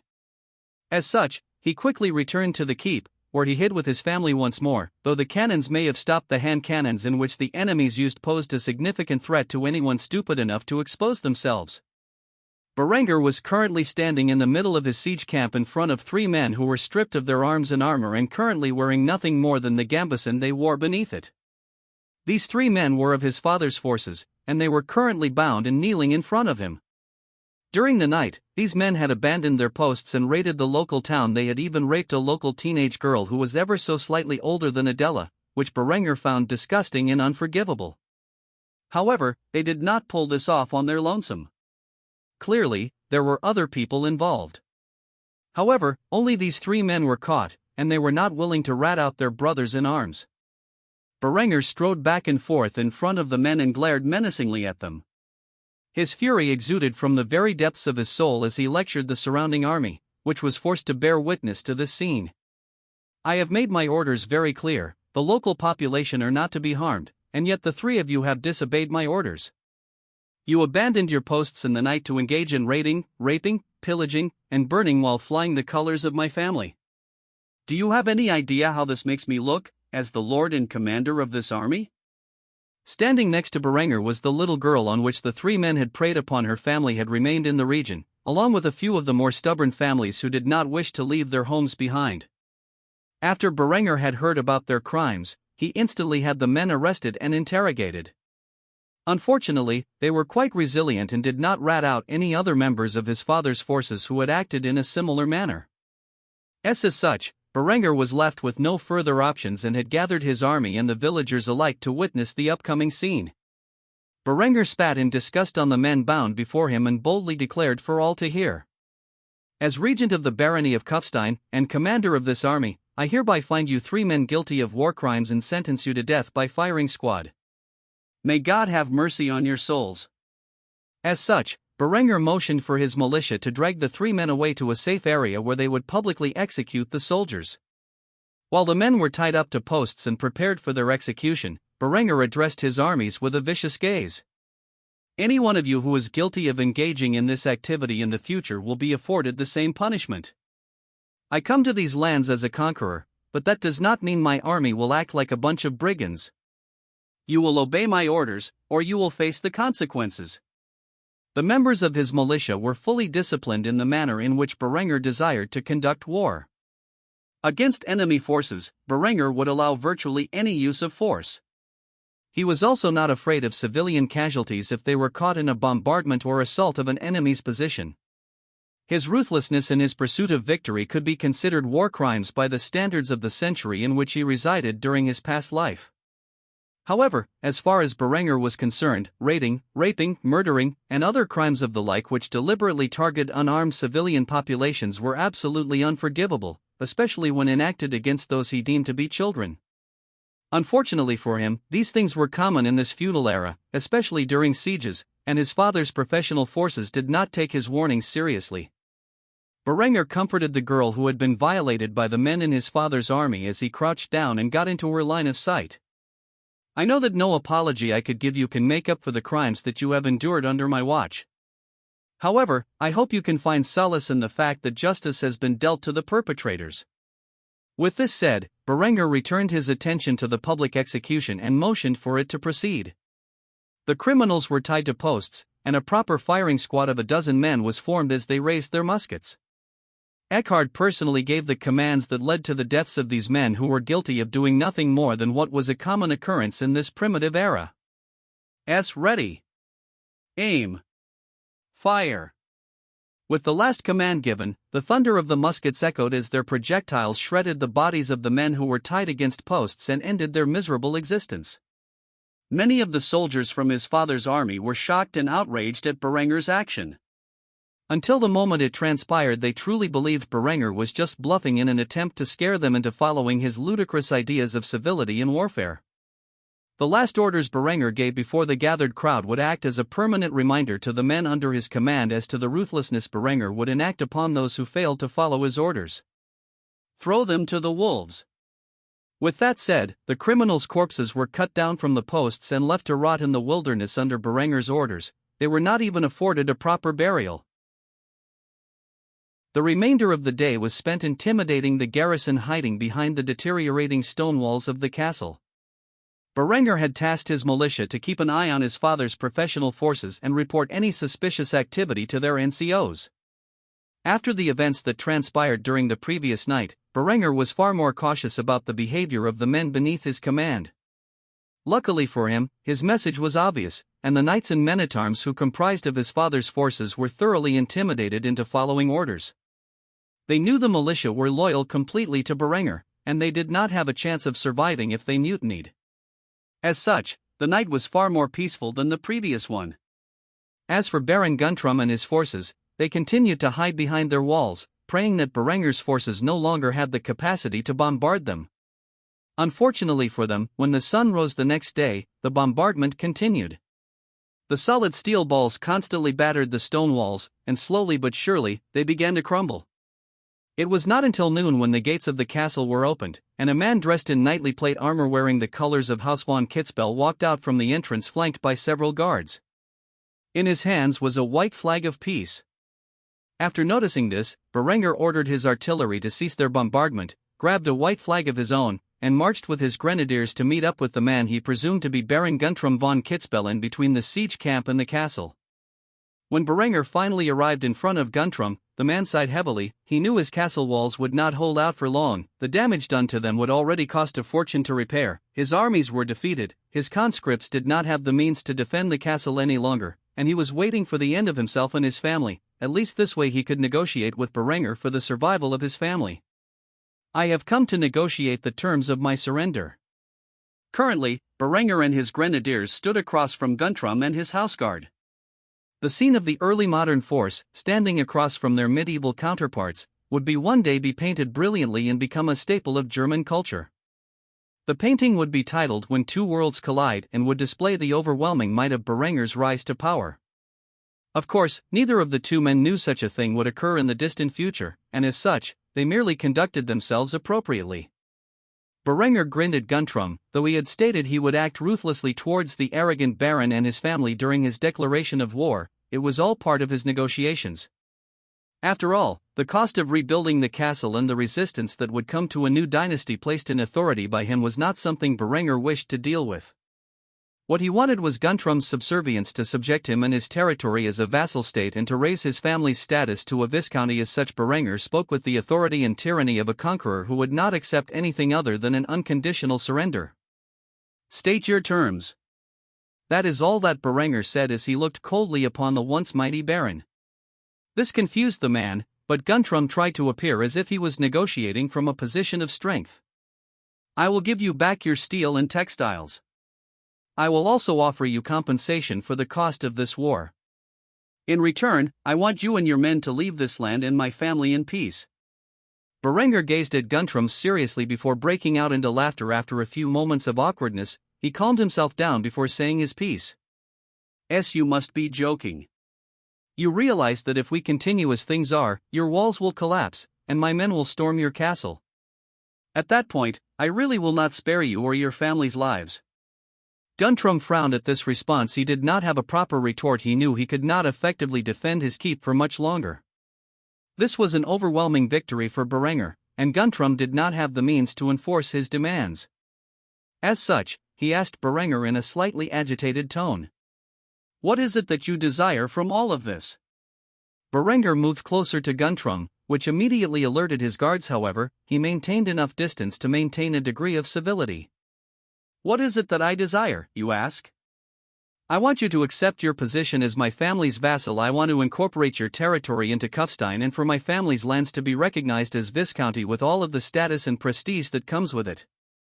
Now I can take this land by force, but in my opinion, there has already been enough bloodshed. You have two options: you can return to your castle and wait for your death alongside your family. Or you can submit to my rule and live to maintain your land under my sovereignty. It is time to choose. With Berenger's demands having been made, Guntram was left with an ultimatum, one in which he knew Berenger could fully enforce. Either way, Kitzbühel would be incorporated into Kufstein. His choice would merely determine whether or not he and his family would live to preside over it. Being backed into a corner by the young regent, Guntram had no choice but to accept Berenger's conditions. Under these terms, I surrender to you. My lord. Yes, Berenger smiled as he clasped Guntram on the shoulder as if he were an old friend before saying his piece. Swear fealty unto me, and I will accept your surrender. Begrudgingly Guntram kneeled before Berenger and spoke the oath of fealty. I, Baron Guntram von Kitzbühel, promise on my faith that I will in the future be faithful to the Viscount of Kufstein, never cause him harm, and will observe my homage to him completely against all persons in good faith and without deceit. With these words spoken, the war that would be known to all in the future as the First Kufstein Border War was concluded, with Berenger and his family ascending to the title of Viscounts and doubling the territory under their dominion. This would be the first of many conquests the Tyrant of Steel would engage in on his path to becoming emperor. Over the course of the next couple of weeks, Berenger was tasked with incorporating Kitzbühel into his family's domain and going through the necessary procedures to declare his father Sighard as the Viscount of Kufstein. Word quickly spread of Berenger's rapid conquest of the neighboring barony, and the other feudal lords were left scratching their heads wondering how Berenger had managed to effectively force the Baron of Kitzbühel to surrender in under a week. Of course, as per the terms of surrender, Baron Guntram and his surviving men were incapable of leaking information regarding Berenger's advanced weapons and tactics to anyone. As such, numerous theories came to be on how Berenger had achieved such a feat. Count Lothar, who was Berenger's liege, was unhappy with the news. With Berenger's conquest, he had lost a direct vassal. However, there was not much he could do about the situation, as he was aware of his daughter's relationship with the young Viscount and had no way to punish him without gaining her disapproval. As a man tightly controlled by his desires to please his daughters, he dreaded such an outcome. As such, Count Lothar quickly recognized the results of the war and recognized Sighard as the Viscount of Kufstein, even if he was currently still officially secluded in penance. Berenger was swamped with work. Not only did he have to provide proper compensation to the families who were affected by his men's war crimes, but he also had to incorporate many of his agricultural technologies into the new land. On top of this, he was spreading his propaganda to the people of Kitzbühel, who already had a fairly positive image of him after he executed the criminals in his ranks. While Berenger was managing the affairs of two whole baronies now, Linda was hard at work expanding the spy network. She did not idly laze about while Berenger was off at war. She had made quite some progress in establishing new cells throughout the nearby counties. She refused to be a pretty face for her man to make love to and instead supported Berenger in the best way she could. Currently, she was at the tea shop where she normally conducted business with the local speaker, who just so happened to be Ludolf, the deacon of the local church. The man was close to becoming a fully ordained priest and was beginning his path to the Reformation of the church. So, how is the sovereign? Linda drank from the tea in her cup as she entertained her subordinate's small talk. He's doing quite well. However, he is currently swamped overseeing the incorporation of the new territory, and as such, I have been rather lonesome. Though Ludolf suspected Berenger and Linda's relationship, he really did not inquire about it, as he did not wish to know the personal life of Berenger, who he viewed as a complicated man, one who was blessed by God and destined to lead the German people to a bright future but had a fair share of vices that he felt uncomfortable with.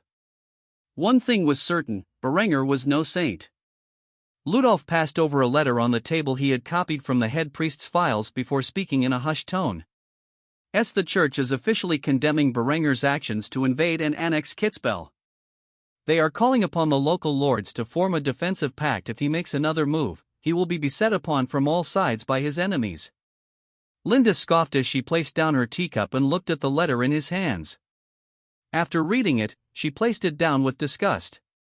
The Church truly wanted to make things difficult for Berenger. In this letter, the Church openly demanded that the assets seized by Guntram be handed over to the Church as they had already been promised as such by Guntram, and as far as they were concerned, legally seized.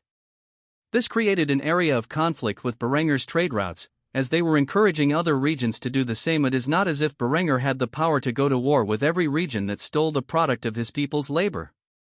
Linda sighed heavily as she came to an unwanted conclusion about how to resolve these troublesome matters. I suppose I will have to contact that little girl. Ludolf looked at Linda with a gaze of confusion as he heard the irritation in her voice. Though he felt like he should not pry into her business, his curiosity got the better of him. What little girl? Linda snorted in displeasure. She felt uneasy just thinking about it, but now that the Church was instigating theft of Berenger's supplies, she had no option but to get her father and the father of her rival to work together to counteract the Church's influence. Berenger's adorable little fiancé. If I can get Adela to convince her father to condemn the Church's actions, 2 counts will publicly oppose the Vatican and their open endorsement of theft. The threat of the armies of 2 counts will be more than enough to dissuade anyone foolish enough to try to seize Berenger's resources. Ludolf nodded in agreement. What she said made sense. He could tell by Linda's frustrations that she was not particularly fond of Adela, and as such, he felt that his suspicions were confirmed. Nevertheless, he decided to try to mediate their conflict and suggested an alternative option. Why not get Berenger to ask for assistance? That way, she is more likely to comply. Linda shook her head as she expressed her concerns. Berenger will never ask Adela for help. He's too proud to ask for her father's assistance in the matter. This is something that I will have to do personally. I only hope she's willing to read my letter instead of burning it the moment she sees my family's seal upon it. Ludolf decided to steer away from this conflict among maidens after all and merely drank from his tea. He could tell by that statement alone that the 2 girls would likely never see eye to eye. Of course, in his eyes, it was obviously Berenger's fault for being greedy and wanting 2 beautiful young women by his side. Nevertheless, he somewhat envied Berenger, but as a man dedicated to God, he quickly squashed such notions before getting up from his seat. I will leave the remainder of the task to you. I have to get back to the Church. With that, Ludolf disappeared into the crowd, leaving Linda by her lonesome as she contemplated the best words to plead for Adela's assistance. Berenger currently sat in the dining room. The only 2 people present for this morning's breakfast were Berenger and Linda as usual. His family was still fractured after Lambert's conviction. Berenger had not seen his father's or his sister's face in some time. Though Sieghard was officially declared a viscount, and his territory had doubled, he was officially in isolation for penance. The good news about this was that Berenger could openly flirt with Linda without getting the stink eye from his fellow family members. As Berenger snacked on a breakfast sandwich, he noticed the blue eyes of his darling little sister peering out from the corner of the entryway. Evidently, the little girl was spying on him and Linda. Though Berenger wanted to go over and greet her, he feared she would fly back to her room the moment she noticed she was spotted, like a scared little rabbit. As such, he continued to have a civil conversation with Linda about managing the realm's affairs. Has your father guaranteed safe passage for my trade routes within the county of Tyrol? Linda was gracefully dining on an omelette while she nodded her head. She only began to speak after she had swallowed her bite. Of course, my father will do whatever I tell him to do. He dotes on his daughters far too much. Berenger smiled and decided to shift the conversation to something more personal. After a few moments of silence, he finally asked in an awkward manner. So, what should we name the child? This line of questioning instantly piqued Henrietta's curiosity, which was not so subtly listening in on the conversation.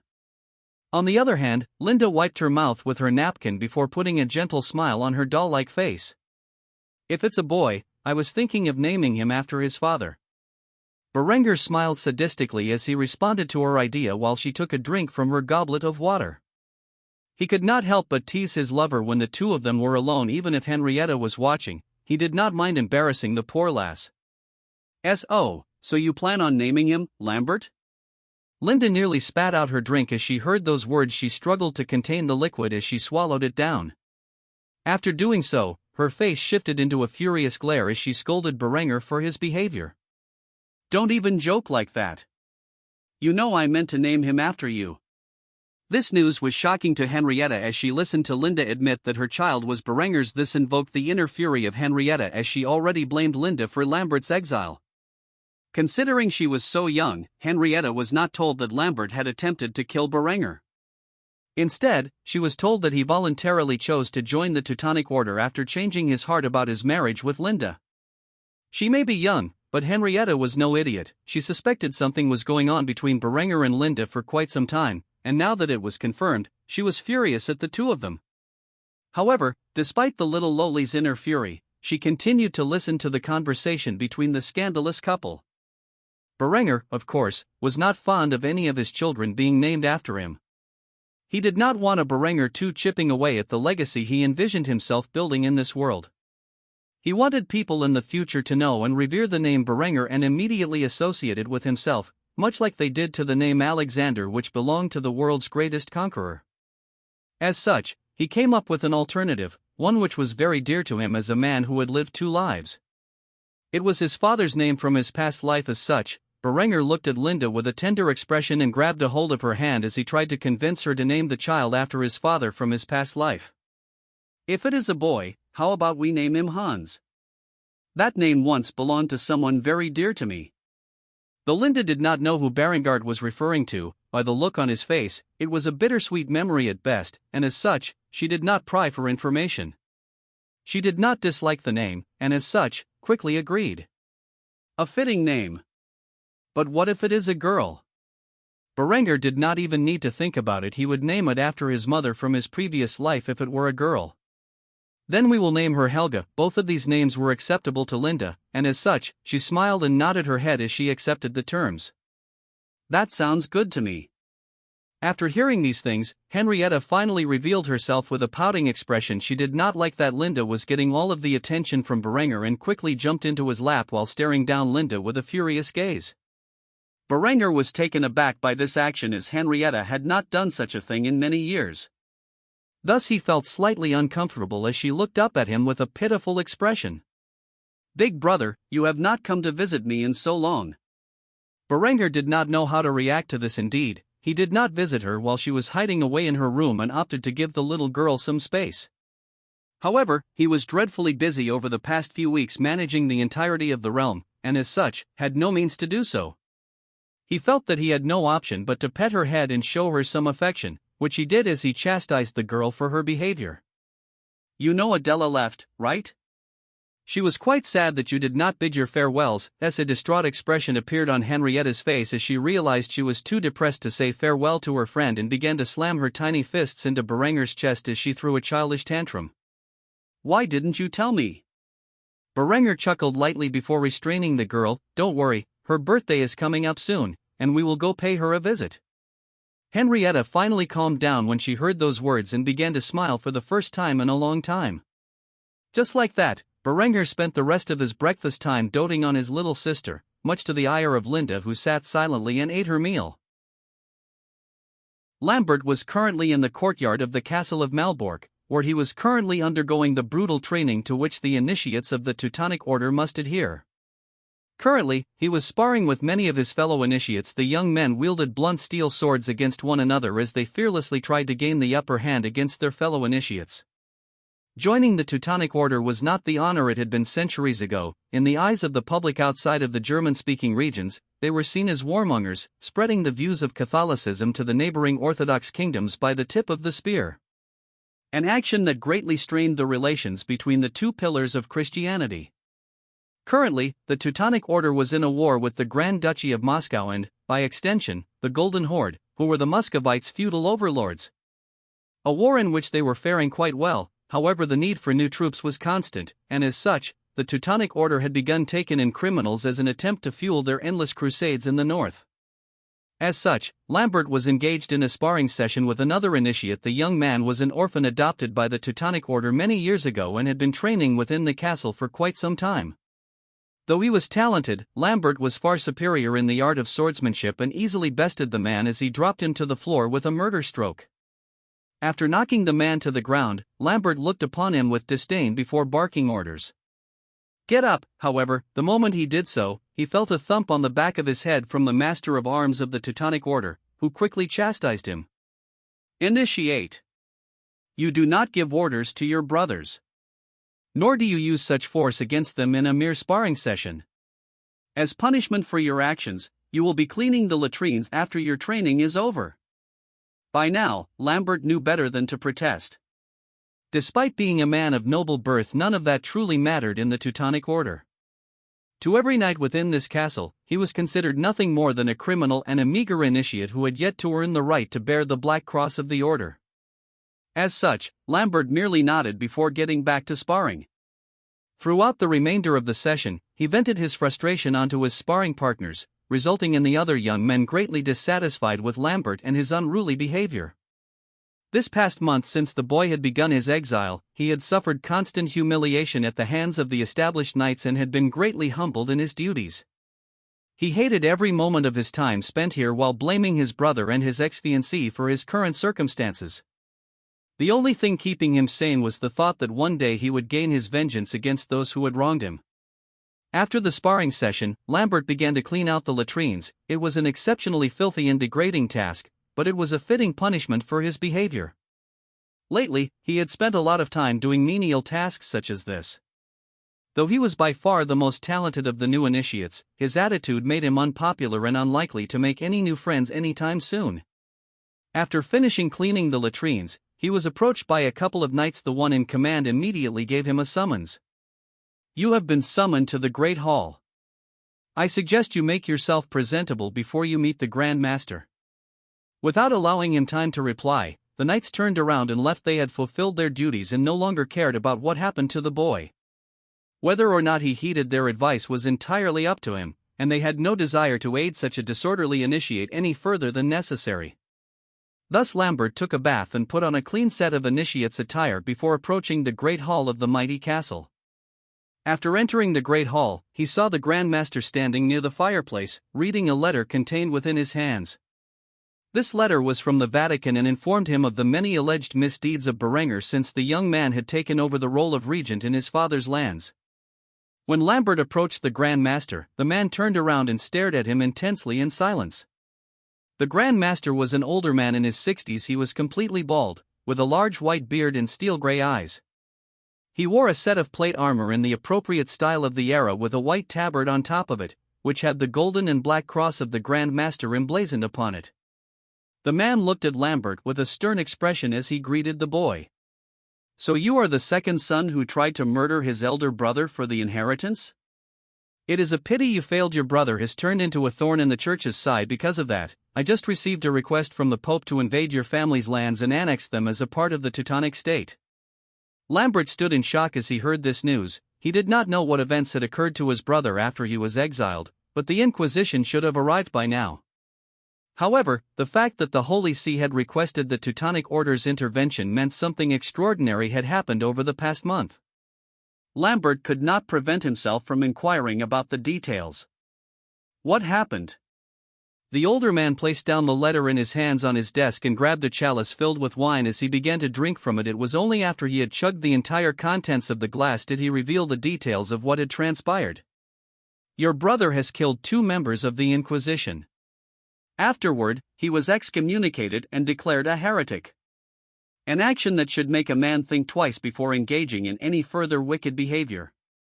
Yet I just received word that he has unlawfully invaded and annexed one of his neighbors, declaring his father a viscount under the newly established Viscounty of Kufstein. If that were not bad enough, the Baron of Kitzbühel had promised a substantial degree of raw materials to the Vatican as a gift. Your heretic of a brother has now seized those resources, and he refuses to relent on the issue.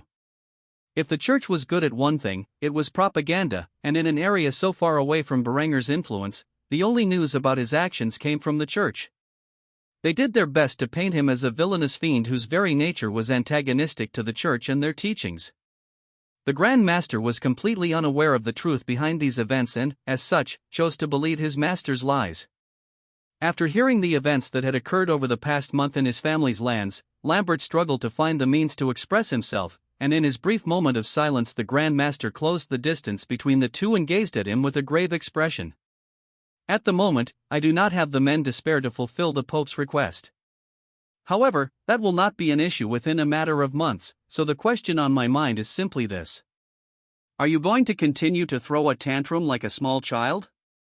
Or will you take up the mantle of our order and enact God's justice upon your heretical brother and the heathens who support him? Lambert had found himself at a crossroads. If he continued on his current path, the likelihood was that he would not be able to achieve his goals. However, if he started to behave himself and make an actual effort into joining the order, then climbing the ranks would be an easy task for someone like himself. As such, Lambert decided to kneel before the Grand Master and pledge his servitude to the order. I apologize for my actions, Grand Master, and henceforth I will make every effort to make up for my mistakes. If God wills it, then one day I hope to be a part of the army which brings the Lord's judgment upon my wicked brother. As such, on this day, Lambert had truly begun to dedicate his heart and soul to the Teutonic order in the hope that one day soon they could allow him to gain his vengeance. Currently, Berenger was within the domain of his father's study, finalizing the blueprints for the city he envisioned to be his capital, the city of Kufstein. He had been hard at work on this project for well over a month at this point, seeing as it was something he mainly worked on in his spare time. He had yet to finish it until now, that is. As the town of Kufstein became increasingly more urbanized due to Berenger's agricultural reforms, Berenger found his people suffering from a serious concern. Despite the fact that they were being paid exceptionally well and were no longer bound by the land owned by the feudal lords, the common people of Kufstein were forced to endure terrible conditions of slums and squalor. Considering Berenger was the kind of man who despised forcing people into such destitution, he had to come up with a new plan to resolve these issues. Luckily for him, he held almost absolute power in the region and had a substantial treasury built up from the lucrative steel and textile trade. Considering he had just finished making plans for the city of Kufstein, Berenger decided to put them into action and break ground on the construction of a grand city deserving the title of capital of Kufstein. As he labeled it, this grand infrastructure initiative was designed to reconstruct the region into a thriving metropolis. The first critical component of this initiative was sanitation, where he planned to have citywide sewers and plumbing where the waste would go through a sewage treatment facility and eventually flow into the local river. There would also be cisterns that could provide fresh and clean water into the homes of every citizen. The second critical component of this initiative was to build affordable housing in large apartment complexes. These apartment complexes would be built in the traditional half-timber style. If he was going to build a city, it was going to be an aesthetically pleasing city. Of course, each apartment would be outfitted with its own ceramic tub and toilet connected to the city's plumbing system. The third component of this infrastructure initiative was focused on defense. With civil war looming on the horizon, Berenger needed a way to defend his population properly. He was more than happy to introduce a complex set of city walls based on the Star Fortress platform of the Renaissance and early modern period from his previous life. However, unlike the walls made throughout the history of Berenger's past life, his would be made out of steel-reinforced concrete, which was a much more resilient construction method than the traditional stone walls that would normally come to be. A Star Fortress was essentially what it sounded like. It was a fortress designed in the days of the Renaissance to combat cannons' effectiveness and commonality, which would prove to be the death blow to the old medieval castle designs. Essentially, the city would be built out of a polygon split down the middle by the Inn River. At the edges of the wall would be a series of pointed fortifications called bastions that eliminated blind spots and allowed defenders to fire upon besiegers from all angles. Above these bastions would be cavaliers, a raised structure built entirely inside the bastion that acted as a secondary line of defense, allowing more cannons and musketeers to defend the same section of the wall. Below the bastions would be a series of ditches filled with water, which was similar to a moat in design, which would make the city virtually impossible to lay siege to fully. The design was based upon many years of fortification knowledge that Berenger had gained from his time studying at West Point to be an army engineering officer. In this era, no army could successfully lay siege to such a well-fortified city. Fourth and finally, he needed to construct a comprehensive set of roads between all the major inhabited regions of his territory and elected for the Roman method of road construction. This would certainly be an expensive endeavor. However, he could afford such luxuries, and as such, Berenger had immediately begun the process of constructing his grand city. At the moment, Berenger was walking through the town in which he currently presided over on his path to Ludwig's workshop, which was now his office space within the industrial district. He noticed the filth and squalor his people lived in and could not help but wish to speed up time, so they no longer had to endure these conditions.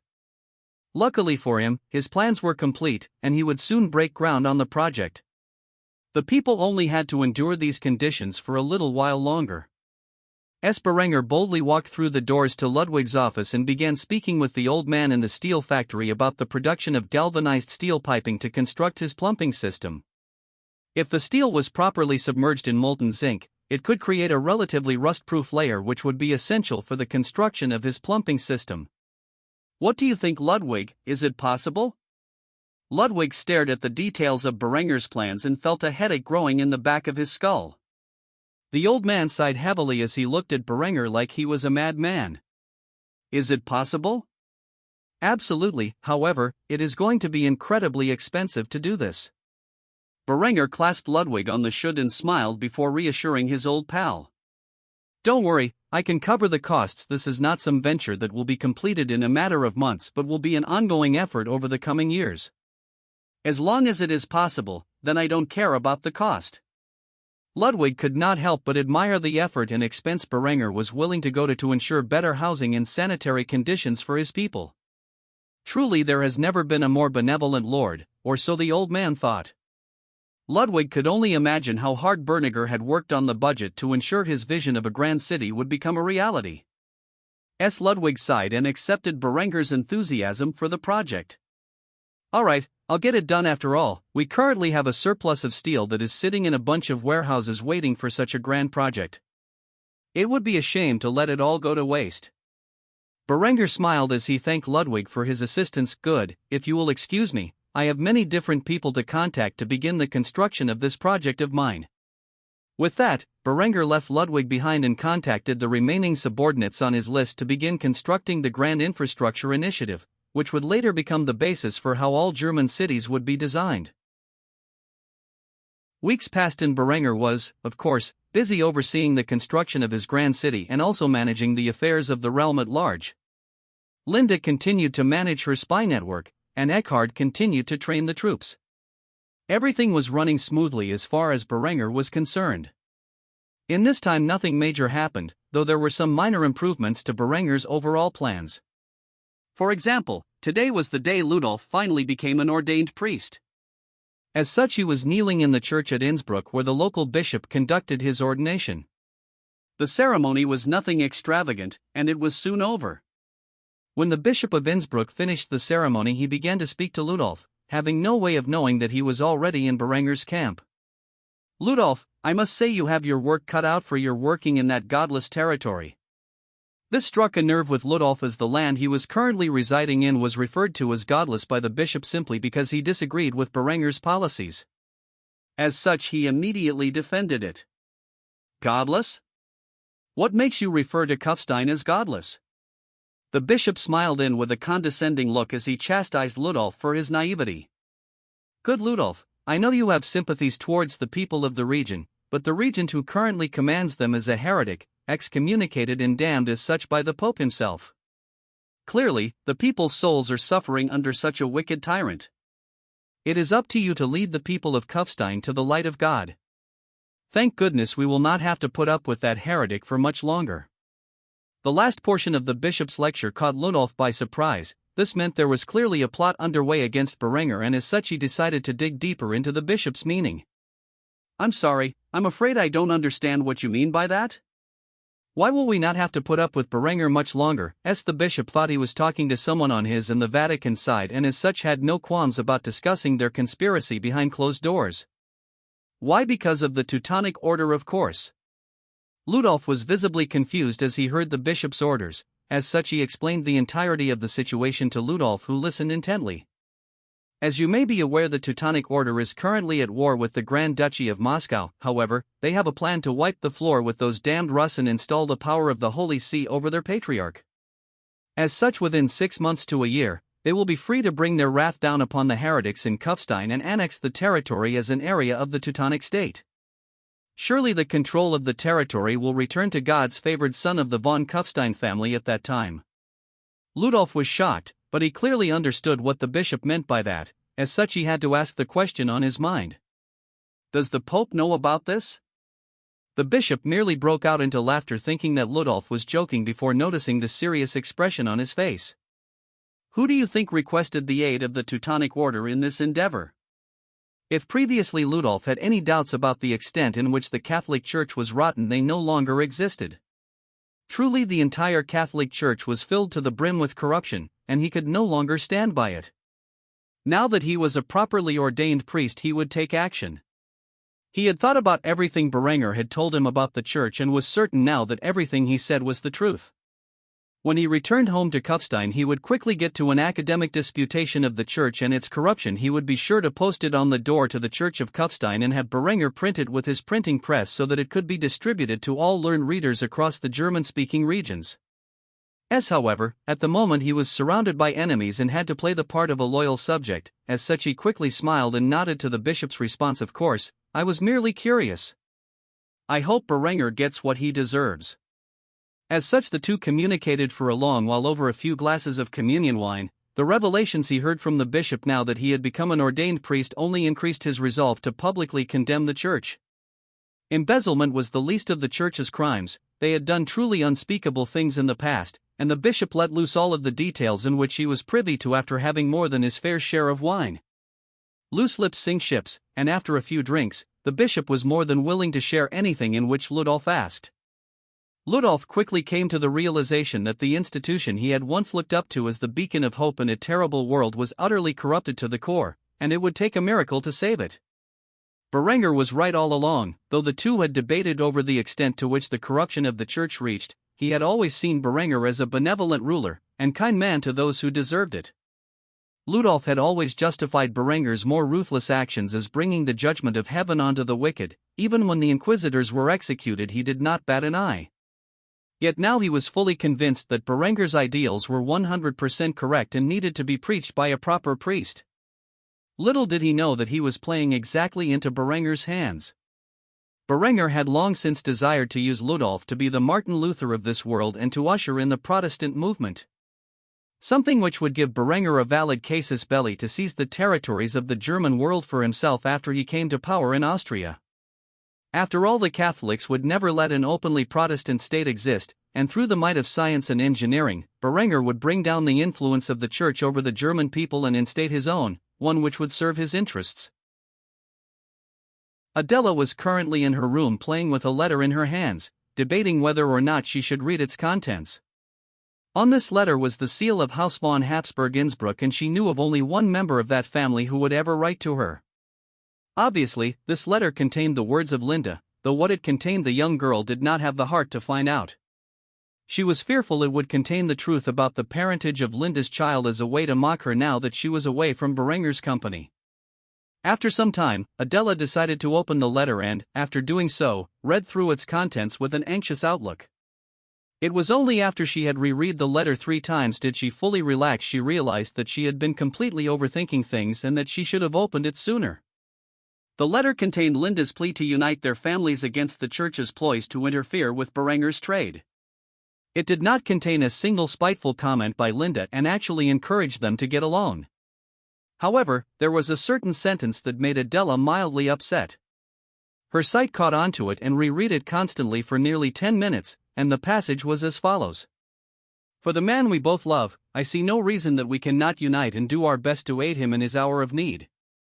Though Linda had always hinted about her feelings towards Berenger, and Adela indeed suspected there was a relationship between the two, at this point, Linda was outright admitting it in this letter. Adela could not help but sigh and pout as she rested her cheek in the palm of her hand while expressing her thoughts aloud. Why did I have to fall in love with a womanizer like you? There was nobody in the room to hear her, and as such, she merely sat in silence thinking about all the great memories she had made with Berenger over the past few months. She greatly desired to see him again, but unfortunately, her birthday was not for another month. However, despite knowing about Berenger's actions, she was not angry and instead decided to aid Linda in helping Berenger. As such, she quickly rushed to her father, who was in the middle of his study. Count Otto was going over the ledger containing the steel reserves he had amassed from trade with Berenger. At this rate, he would soon be able to supply his armies with the best equipment. Like Sieghard had envisioned, his armies would be equipped mostly with a brigandine and steel plate mixture. As such, he was currently signing orders to produce such equipment when he heard a knock on his door. He quickly announced that the door was unlocked. "It is open." After hearing such words, Adela opened the door and approached her father with a serious expression. Adela was the youngest of Otto's daughters and the one he doted on the most. If not for the dire need of iron, he never would have engaged his favorite daughter to her once sickly cousin. Instead, he would find her a prince. However, the engagement turned out for the best, as Berenger proved to be quite the capable young man and had turned a massive amount of iron into steel, which was practically a miracle in this medieval world. The couple also seemed to be greatly fond of one another, so it worked out for the best. As after Adela arrived in the room, she quickly spouted out her thoughts to her father. Berenger is in trouble. This struck a nerve with Otto, as he was unaware of such things. In fact, now that Berenger ruled over both Kufstein and Kitzbühel in his father's stead, the young man should be doing better than ever. As such, he questioned what exactly his precious daughter meant when she said that. "What do you mean?" Adela was unhesitant as she quickly explained the situation to her father. "The Pope has issued a decree openly endorsing the theft of his trade. Berenger does not have a reputation fearsome enough to dissuade his neighbors from engaging in such acts, let alone the territories between our land and his. If we do not issue a public statement backing him, then I'm afraid we will no longer be able to get the steel we require for the army." Count Otto was outraged when he heard this news. He immediately questioned in his own mind as to why he was not informed earlier. After thinking things through, he let loose his inner thoughts about the papacy and their constant interference into the secular realm's affairs. Why is it that the Pope always has to stick his nose into the business of the nobility? This is outrageous. I will immediately publicly denounce such a statement and stand by Berenger's side. I will also encourage my allies to do the same and make it clear what will happen if anyone dares to steal my shipments. Adela was elated by the news and ran up to her father and hugged him with joy. "Thanks, Daddy." After saying that, she left the man behind in his study alone with his own thoughts. After Adela had disappeared beyond his door, the Count pulled out a chalice and a flagon of wine and began to drink from it before sighing out loud.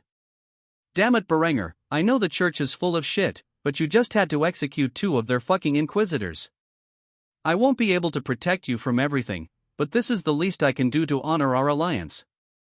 As such, he quickly pulled out a piece of parchment and his quill, where he began to draft a public decree of condemnation against the church and their public endorsement of theft, labeling it a violation of the 10 Commandments and unbecoming of the Vatican and the Pope, who was God's representative on earth. After doing so, he had it spread far and wide so that anyone with half a brain could realize that provoking Berenger and his alliances with 2 counts was a terrible idea.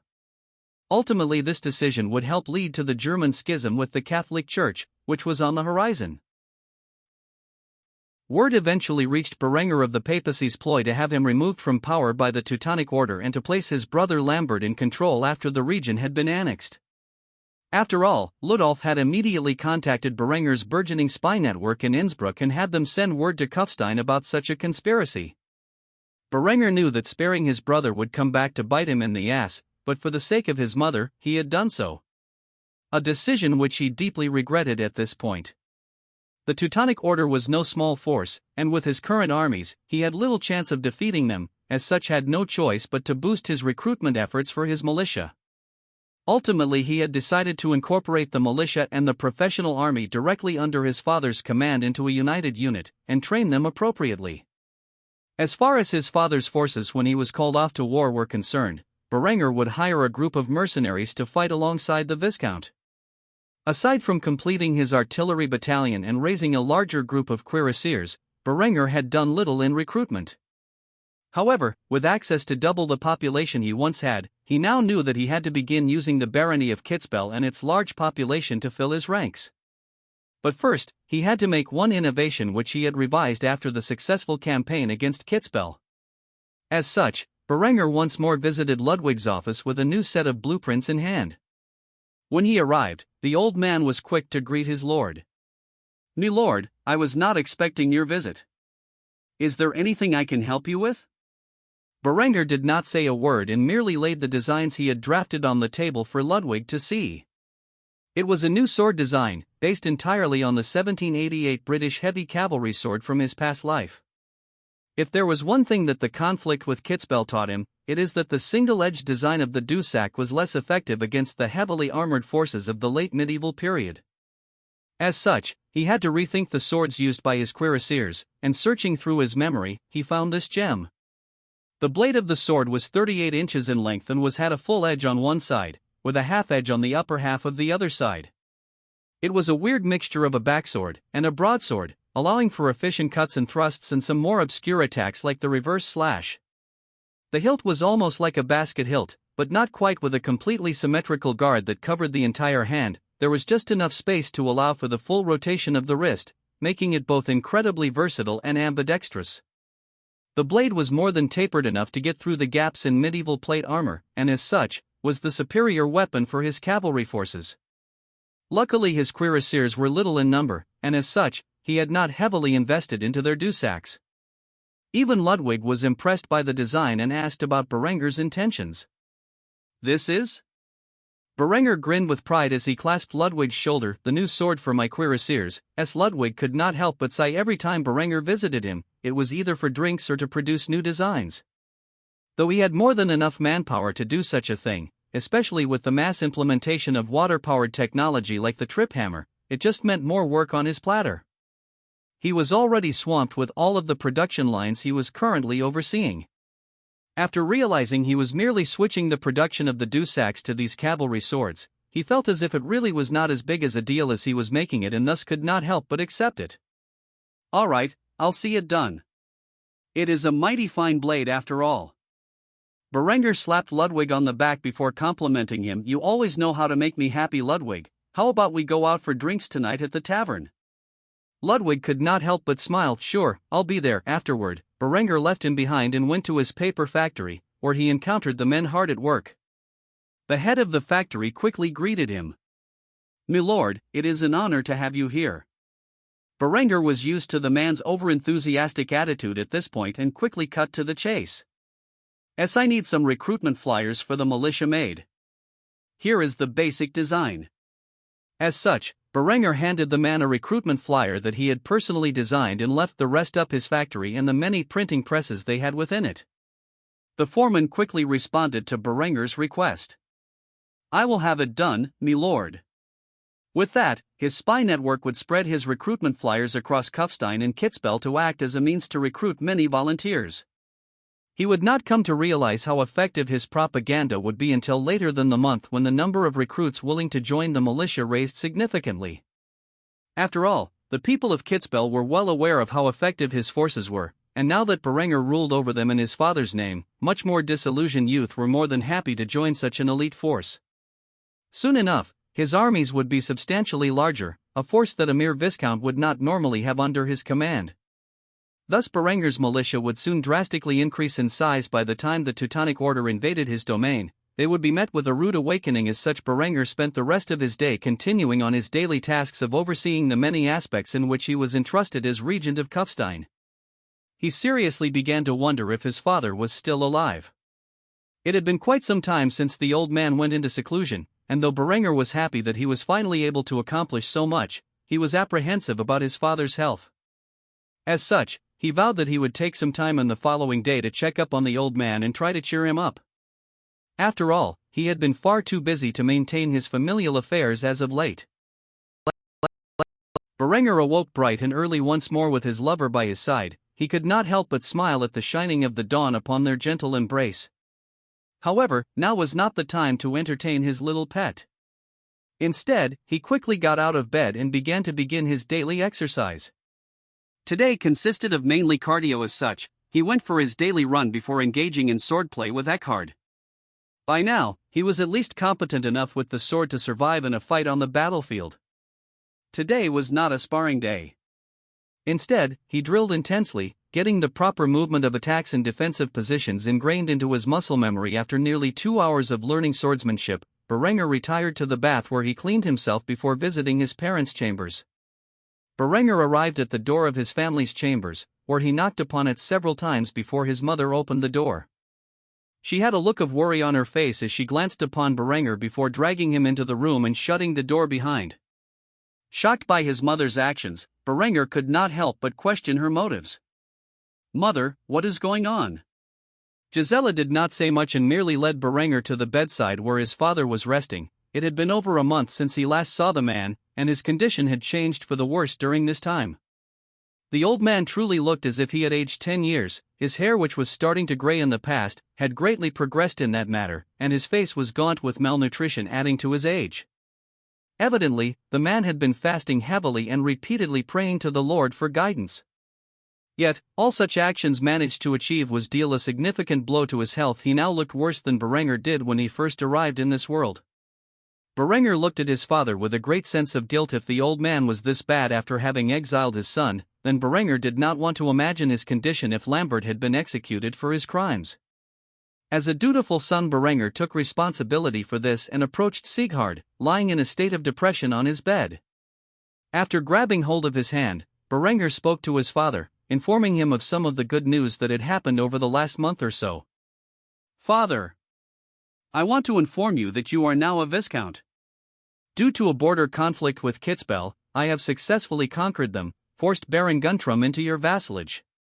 As far as Lambert is concerned, I have received news that he fits nicely in the Teutonic order and will soon take his vows. There is no reason to be suffering so much. The boy will surely redeem himself in the eyes of the Lord soon enough." Berenger did not have the heart to tell his father that he was engaged in a serious conflict with the church and that he had been excommunicated and condemned as a heretic. Nor did he have the desire to inform the old man that the Teutonic order planned to march on their lands within 6 months to a year in an attempt to depose himself as regent and annex the territory, allowing Lambert to rule over it under the banner of the Teutonic state. If the man heard such terrible news, he might literally die of a broken heart, and Berenger could not bear to witness such a thing. Sieghard smiled for the first time in a long time as he heard the news. It brought a brief sense of respite from the crippling guilt he felt for failing his sons as a father. He spoke weakly to Berenger with an affectionate smile. "A viscount, huh? I suppose that is good news for you, my son. Soon enough, you will inherit my lands, and you deserve far more than ruling over a lowly barony like I was able to provide for you. I regret that I will not live to see your wedding." Berenger could not help but tear up as he heard these words. His father had truly given up on life. At the rate he was going, he would not even make it to the war to which he had been so desperately looking forward to. Nor did Berenger believe that Sieghard even cared for such a thing at this point. He tried to give meaning to the old man's life in any way he could. As such, he thought about Linda's pregnancy and tried to urge his father to care about that. "Father, do not speak in such a manner. You will soon be a grandfather. Do you not wish to gaze upon the sight of your first grandchild after it has been born?" With this, Sieghard merely scoffed and returned to his depressed state as he stopped looking at Berenger and returned his gaze to the ceiling of the cold stone room. He voiced his concerns aloud, not caring how Berenger would feel about hearing them. "But a bastard child, the result of which will forever be a reminder of my failure as a parent. One of my sons conspired to murder his elder brother, and the other impregnated his younger brother's fiancée. What a masterful job I have done raising you boys."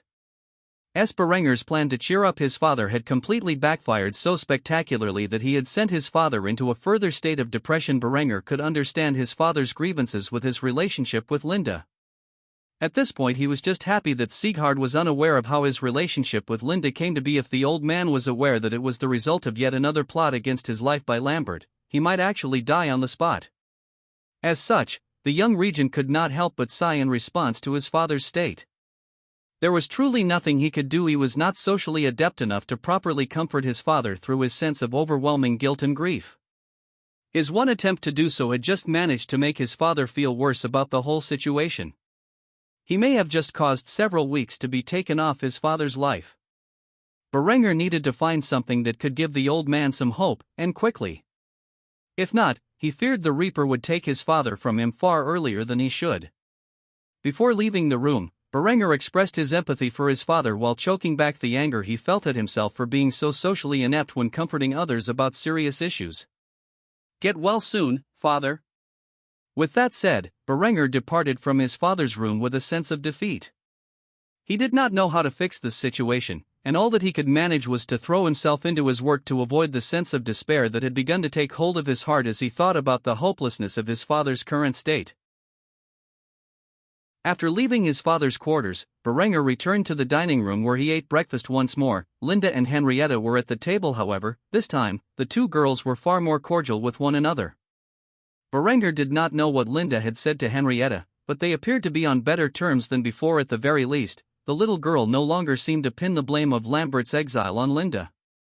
While snacking on some wurst, Linda could not help but ask about Berenger's visit to his father, which put him in a difficult spot. If Henrietta were still secluded, he might be able to tell the truth of the matter, but with the little lowly innocently snacking on breakfast sausage, he could not very well inform both of them to the severity of his father's condition. As such, he merely shrugged his shoulders and said the least dishonest thing he could think of. "I have done all that I am able." Though Henrietta was too engrossed in enjoying her breakfast to notice Berenger's solemn expression, Linda immediately picked up on it and could tell that things were not going well for the von Kufstein family, especially for the head of the household. She felt bitter after seeing that helpless expression on Berenger's face, knowing full well that if there were nothing he could do, then anything she might attempt would only worsen things. After all, Berenger's parents did not exactly accept their relationship, even if they tolerated it. As such, she snacked on her breakfast in awkward silence. Berenger, on the other hand, gazed deeply into his flagon of milk, which he desperately wished to be wine. However, he had more than enough self-restraint and forcefully deterred himself from resorting to morning drinking as a way to quench his sorrows. He preferred the slightly more healthy alternative of throwing himself into his work. As such, he quickly steered the conversation into a path more favorable for him. "The construction of the city walls is underway. Soon enough, Kufstein will be a city like no other. It might take a couple of years to achieve fully, but ultimately the designs I have planned will usher in a new age of security and prosperity for the German people." Linda had witnessed his grand plans and was excited about such a proposition. It was truly an extraordinary design, and she had no idea how Berenger kept coming up with such revolutionary ideas. She greatly admired his intellect and his approach to problems, though she felt he was spending too much money to make the common people's lives better. The defenses she could understand, but the advanced plumbing system and the complex apartments would come at great cost, and even if he rented the apartments out at a fair price as he planned, it would take quite some time to recoup his losses.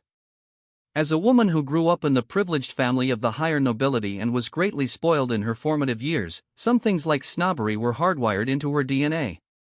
As such, Linda could not understand Berenger's benevolent attitude towards the commoners. Though she did not understand it, she did not look down upon it. She figured Berenger's benevolence to his people was one of his better qualities. If he was a completely ruthless sociopath who only cared for himself, she figured she would never have fallen for him to the depths in which she had.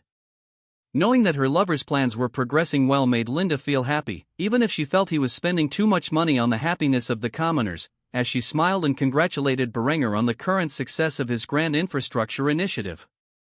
"That is excellent news. I can't wait to witness the city's defenses once they are completed. Your designs are impressive, to say the least." Yes, Henrietta looked up from her plate at the couple with a gaze of confusion. She had no idea what Berenger was planning, nor the ludicrous amount he was spending daily on such plans. She lived a carefree life completely devoid of any thoughts regarding the realm's future and its prosperity. However, the term city and walls brought a minor degree of interest to her. As such, she could not help but question what Berenger was planning.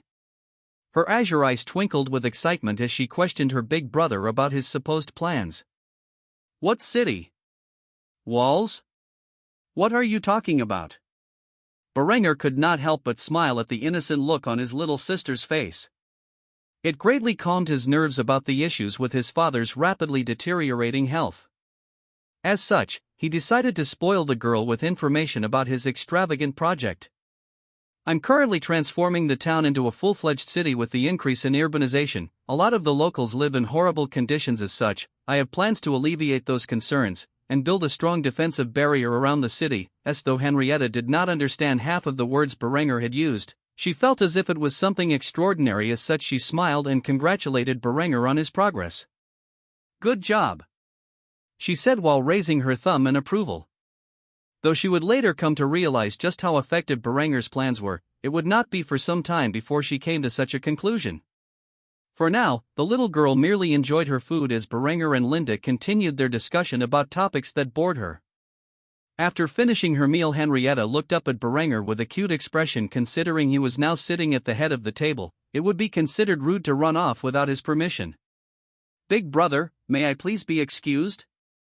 Berenger smiled and nodded, allowing the little lowly to flee off to her room to play with her toys. Completely unaware that she was missing a discussion about the construction of monumental advancements in defensive technology that would one day come to dominate the cities of the future German Empire. Speaking of Ludolf, the man was currently working on a scholarly paper written about the corruption of the church and thought it would take some time to compile the evidence into a collection of cohesive theses. He had little doubt that soon enough, the Christian world would turn on itself. He began to wonder how his actions would affect the Council of Constance in this timeline. As he was going over these details, Linda walked in, saw the large smile on his face, and inquired about the reason for his pleasant mood. "What has made you so happy?" Berenger chuckled lightly as he placed his paper to the side and turned his attention to his beautiful lover, who by now was starting to show physical signs of pregnancy. "Nothing much, I just love seeing my enemies at each other's throats." As his spymaster, he had given her maternity leave as her pregnancy had progressed, and she was mostly resting about enjoying a slothful life. As such, she was unaware of the ongoing schemes in the background. However, when he said such things, she could estimate what had happened, and thus she smiled in return. "That is good to hear." Instantly a devilish idea began to form in Berenger's mind. Considering that nobody was around, he motioned for his lover to come over and sit upon his lap. He took pleasure in teasing the girl who was carrying his child. Though her cheeks began to flush in embarrassment, she could not disobey her master's orders. As such, she sat upon his lap in an awkward display in the middle of the great hall. However, as he was blowing on Linda's ears, his mother just so happened to be walking by and witnessed the affectionate display, where she quickly began to scold Berenger as she marched in his direction. "Berenger, just what is it that you think you are doing on your father's seat of power?" Gisella's shrill voice immediately caused Linda to attempt to hop away from Berenger's grasp in embarrassment, but the young regent managed to capture his lover in his arms and keep her in place, which caused her to look down at the ground and cover her face. This was truly a mortifying position to be in. Berenger, on the other hand, had a smug expression on his face as he responded to his mother's chastisement. "Father has placed me in charge of the realm during his absence. As such, I see no reason why I cannot relax on this chair while playing around with my lover. Even a viscount needs a moment of rest now and then." Gisella's gaze immediately narrowed in response to Berenger's claims. Though it was true Berenger was viscount in everything but name, that did not mean they should behave in this manner. Especially so boldly declaring in the open that he and Linda were lovers. Did he not care about his reputation? Seeing his mother's piercing gaze, Berenger could not help but scoff internally as he held his arms tightly around Linda, preventing her from escaping from his clutches. This public display of affection had really gotten him excited. Nevertheless, he could not do anything at the moment, so he listened to his mother's lecture with a smug expression on his face. "Regardless as to whether or not you can behave in this way, it is simply unacceptable. Have you no shame?" Berenger laughed lightly at his mother's words, which infuriated the woman. If he acted this way as regent, she could not imagine how he would behave when he was officially viscount. However, just when she was about to chastise him further, he let out a bold answer to her question. "Evidently not." Berenger truly was shameless. If he really wanted to, he would tie Linda up to a leash and have her kneel before him while he sat on his throne with her leash in hand, but he was not that wicked yet. Nevertheless, his mother would not accept his inappropriate actions any further. As such, she marched up to the seat of power with the intent to slap him. Seeing he had gone too far, he let Linda go, where she quickly scurried off while filled with an overwhelming sense of humiliation and shame. Of course, he made sure to voice his thoughts aloud as his mother stopped at the steps just below him. "Damn, I love that woman." With that said, Gisela looked at him with disgust and stormed off. She could not believe her son had grown into such a womanizer. Berenger, on the other hand, began to stretch. Now that he was relaxed from the little fun he was able to achieve in this brief moment, he quickly got back to the task at hand. For a man with great ambitions like him, the work was never done. During Linda's maternity leave, the position of spymaster was temporarily handed over to her bastard half-sister Adelheid, who operated out of Innsbruck. She was the personal maid of Linda, who had since her departure been working at the family estate and directly serving her father, Lothar. She was not exactly fond of her father due to how she had been treated throughout her youth and desperately looked up to Linda as her eldest sister and the only one who seemed to care for her. As such, she was more than eager to spy on her father's domain for her precious big sister. Of course, she was not happy with Berenger for making Linda his lover. Adelheid thought that Linda's love had blinded her to Berenger's true nature and that in truth he was an absolute scoundrel, much like her father. However, if supporting him was what Linda wanted, then she would comply. Even if she believed Linda was deserving of the position of Berenger's wife and not that little girl from Graz. Currently, Adelheid was cleaning her father's study, where she came across a variety of letters issued that exchanged the details between the Bishop of Innsbruck and her father. Now that Lambert was exiled from the House of Kufstein and sent to the Teutonic Order, Lothar's plans relied entirely on his daughter's illicit relationship with Berenger. As such, a rift had grown between him and the Bishop of Innsbruck, who kept insisting on deposing Berenger for the sake of the church. Seeing literally no benefit from this request, Count Lothar had abandoned the bishop and the church's pleas. Instead, he sided with Berenger to win his favor and potentially gain an even better deal on the steel trade. Adelheid read over all of the information she could gather from the Bishop of Innsbruck and her father's correspondence and added it to the web of knowledge she had collected. As she was looking over the information, she heard footsteps and a pair of voices approaching, one of which she recognized to be her father's. Thus she quickly put away the letters in the order she had found them and began to sweep around the office, making herself look busy. By the time her father and the unknown figure arrived in his office, they noticed Lothar's bastard daughter fulfilling her duties of cleaning the room and felt no suspicion whatsoever. After all, as his personal maid, that was something she ought to be doing. The Count did not even mind her presence as he began to speak with a man dressed in the attire of a bishop, who Adelheid recognized as Bishop Ernest of Innsbruck. The man was morbidly obese and was easily in his 60s. He had a particularly troll-like face, and was completely bald with a long mustache that looked like a set of walrus tusks which were as white as snow. This fat bastard looked lustfully at Adelheid as she cleaned the office in the background. Noticing his sinful gaze, Lothar snapped at him.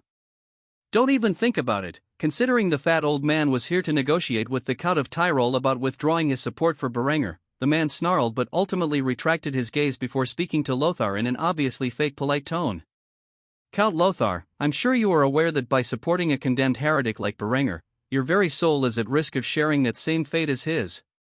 Lothar pulled out a pair of chalices and then filled them with wine, handing one to the fat old bishop before discussing his terms with the man. "Cut to the chase. I do not want to hear any bullshit from you. If you do not give me something of worth, then I will not think about abandoning the boy in favor of your lot." The old bishop grimaced as he heard those words. He was well aware of Berenger's miraculous ability to turn iron into steel. He was also aware of Lothar's ambitions to be Duke of Austria, and as such, even with the overwhelming wealth of the church, he would have to pay a heavy price in order to convince the Count to join his side. Adelheid keenly listened to this conversation as she quietly cleaned in the background. Neither of the two men was concerned about whether or not she overheard their conversation and the potential conspiracy it may contain. As such, the bishop quickly spoke his terms he was willing to present to win Lothar's favor. "Very well, what the church is willing to offer you is the entire Prince-Bishopric of Chad to add to your domain." Not only was Count Lothar shocked, but so was Adelheid. This was no small domain owned by the church which bordered the county of Tyrol. It contained many resources and a relatively large population. If Lothar acquired this, he would be able to increase his wealth and military power vastly. He could not believe the church was willing to go so far to put down a minor viscount. As such, he had to clarify the issue. "You will give me the entire region of Cha?" The bishop nodded his head in approval as his next words confirmed his offer. "The Holy Father has already approved it. All you have to do is side with us when the time is right and invade Kufstein alongside the Teutonic Order." Count Lothar thought about it for several moments. The minerals, wealth, and forces he would gain from Cha would be worth more in total than the trade he had with Berenger. As such, he had no reason to decline, especially when he considered the fact that he despised the boy who had knocked up his favorite daughter. As such, Lothar reached out his hand and cemented the alliance with the church. Though he would still officially remain on Berenger's side for the time being, when the time was right, he would turn on the boy regent and bring order to his territory once more. He did not care who ruled over Kufstein so long as they submitted to him. The fat old bishop laughed heartfully as he shook the count's hand and declared their alliance on the spot. "I knew you were a man of great faith. Together, we shall destroy this heretic and prevent his views from spreading across Europe.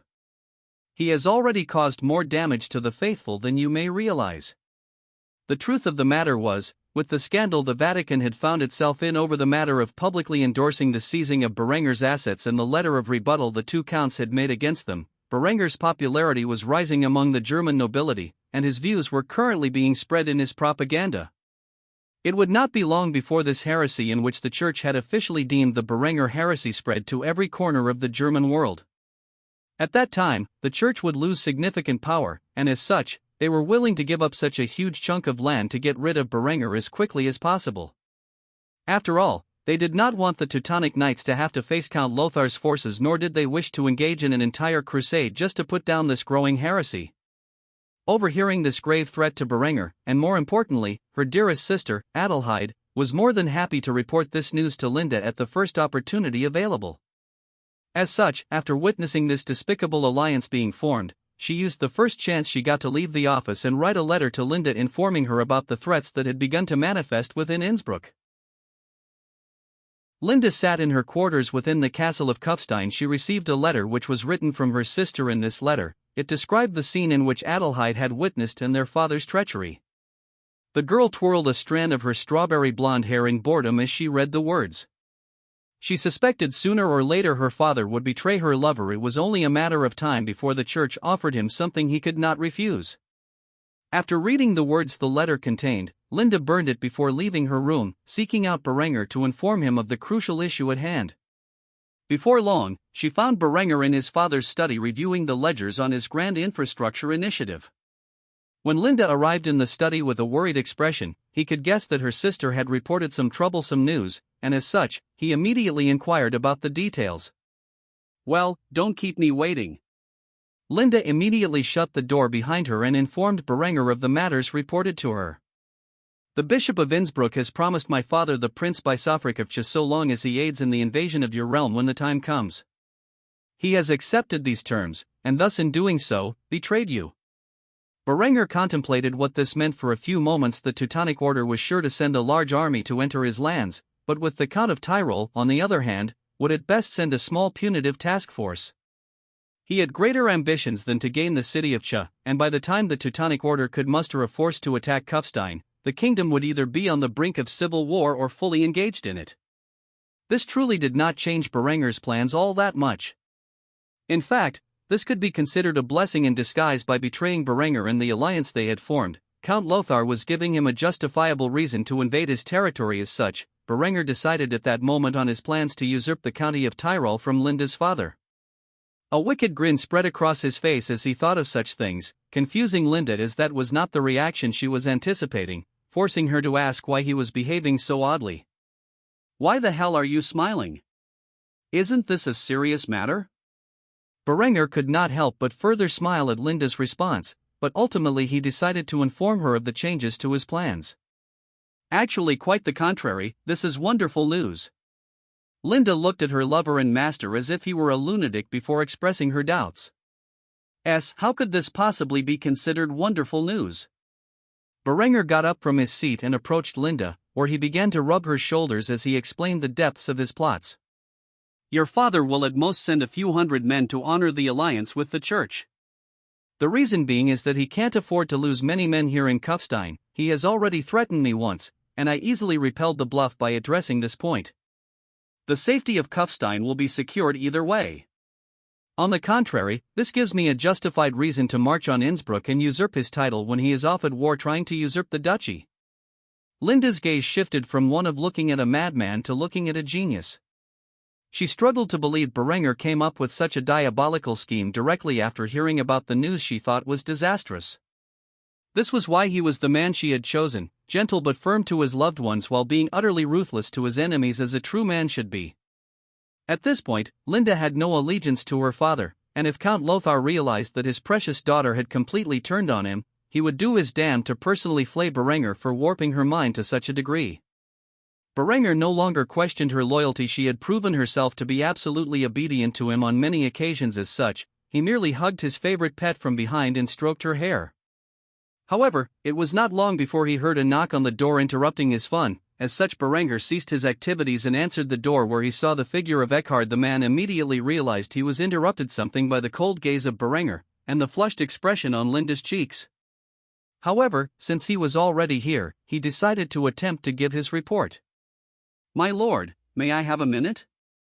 Berenger nodded and allowed Eckhard into the room, where he proceeded to sit down before the desk and pour a couple of glasses of wine. After taking a sip from the chalice, Berenger motioned for Eckhard to continue. "Go on." As such, Eckhard stood at attention with a look of pride on his face. "My liege, we have so many recruits joining our forces from the region of Kitzbühel that we have filled the artillery battalion. As such, I require a directive on where I should focus on the training of the troops next." Berenger thought about it for a moment before he issued his decree. "We should focus on establishing a full battalion of cuirassiers, a minimum of 800 men. Any additional men should begin forming the infantry battalion. Send the expense report to me when it is drafted, and I will approve of it." After hearing his lord and commander's orders, Eckhard pounded his chest in a salute and marched off after accepting the terms. "Yes, my lord." Linda looked in shock as she realized that Berenger's military might would be greatly expanding soon. 800 cavalrymen was no small amount, even by the standards of a viscount. Luckily, his population had doubled recently, and he could afford to draft so many men into his army. Knowing the technological edge in which his forces had, Linda could not help but think that Berenger's army would soon be the most capable in the world. Berenger, on the other hand, was satisfied with the results of his recruitment drive. He was certain that before the Teutonic Knights arrived, he would have 2 full battalions of infantry, roughly 2,400 men in total, a full battalion of cavalry numbering anywhere between 800–1,200 men, and a full artillery battalion numbering a total of 450 men, and 18 field guns. All in all, his army would be capable of defeating whatever force the Teutonic Order brought down upon him, so long as it was not the full army, which he highly doubted they would do considering their position with their neighbors. Just like this, a counter-conspiracy to the Church's plots was put in place to destroy the enemies of Kufstein utterly, and by extension, its regent. A few days had passed since Berenger had begun plotting against Count Lothar and his backers, which was long enough for his father's vassals to gather within the castle of Kufstein. Realizing that he would have to completely reform the military structure now that he was incorporating the professional army with the town militia into a single cohesive force, he had called all of his father's vassals to Kufstein so that he could directly inform him that he would be removing their feudal rights to raise their own armies. This was a decision which he knew he had to make eventually to modernize the military fully, but as of right now, he knew this would be a bitter pill to swallow for the men who served his father. After all, he was essentially revoking their right to defend their own land with their own armies. With the men gathered in the Great Hall, Berenger sat upon the seat of power as Viscount in every way but name. The young regent made his shocking declaration to the men who swore allegiance to his family. "As of today, I am hereby abolishing the rights of my family's vassals to raise their own armies and will instead be incorporating them into a single cohesive military under the control of the Viscount of Kufstein, where one's ranking is based entirely upon merit and not birth."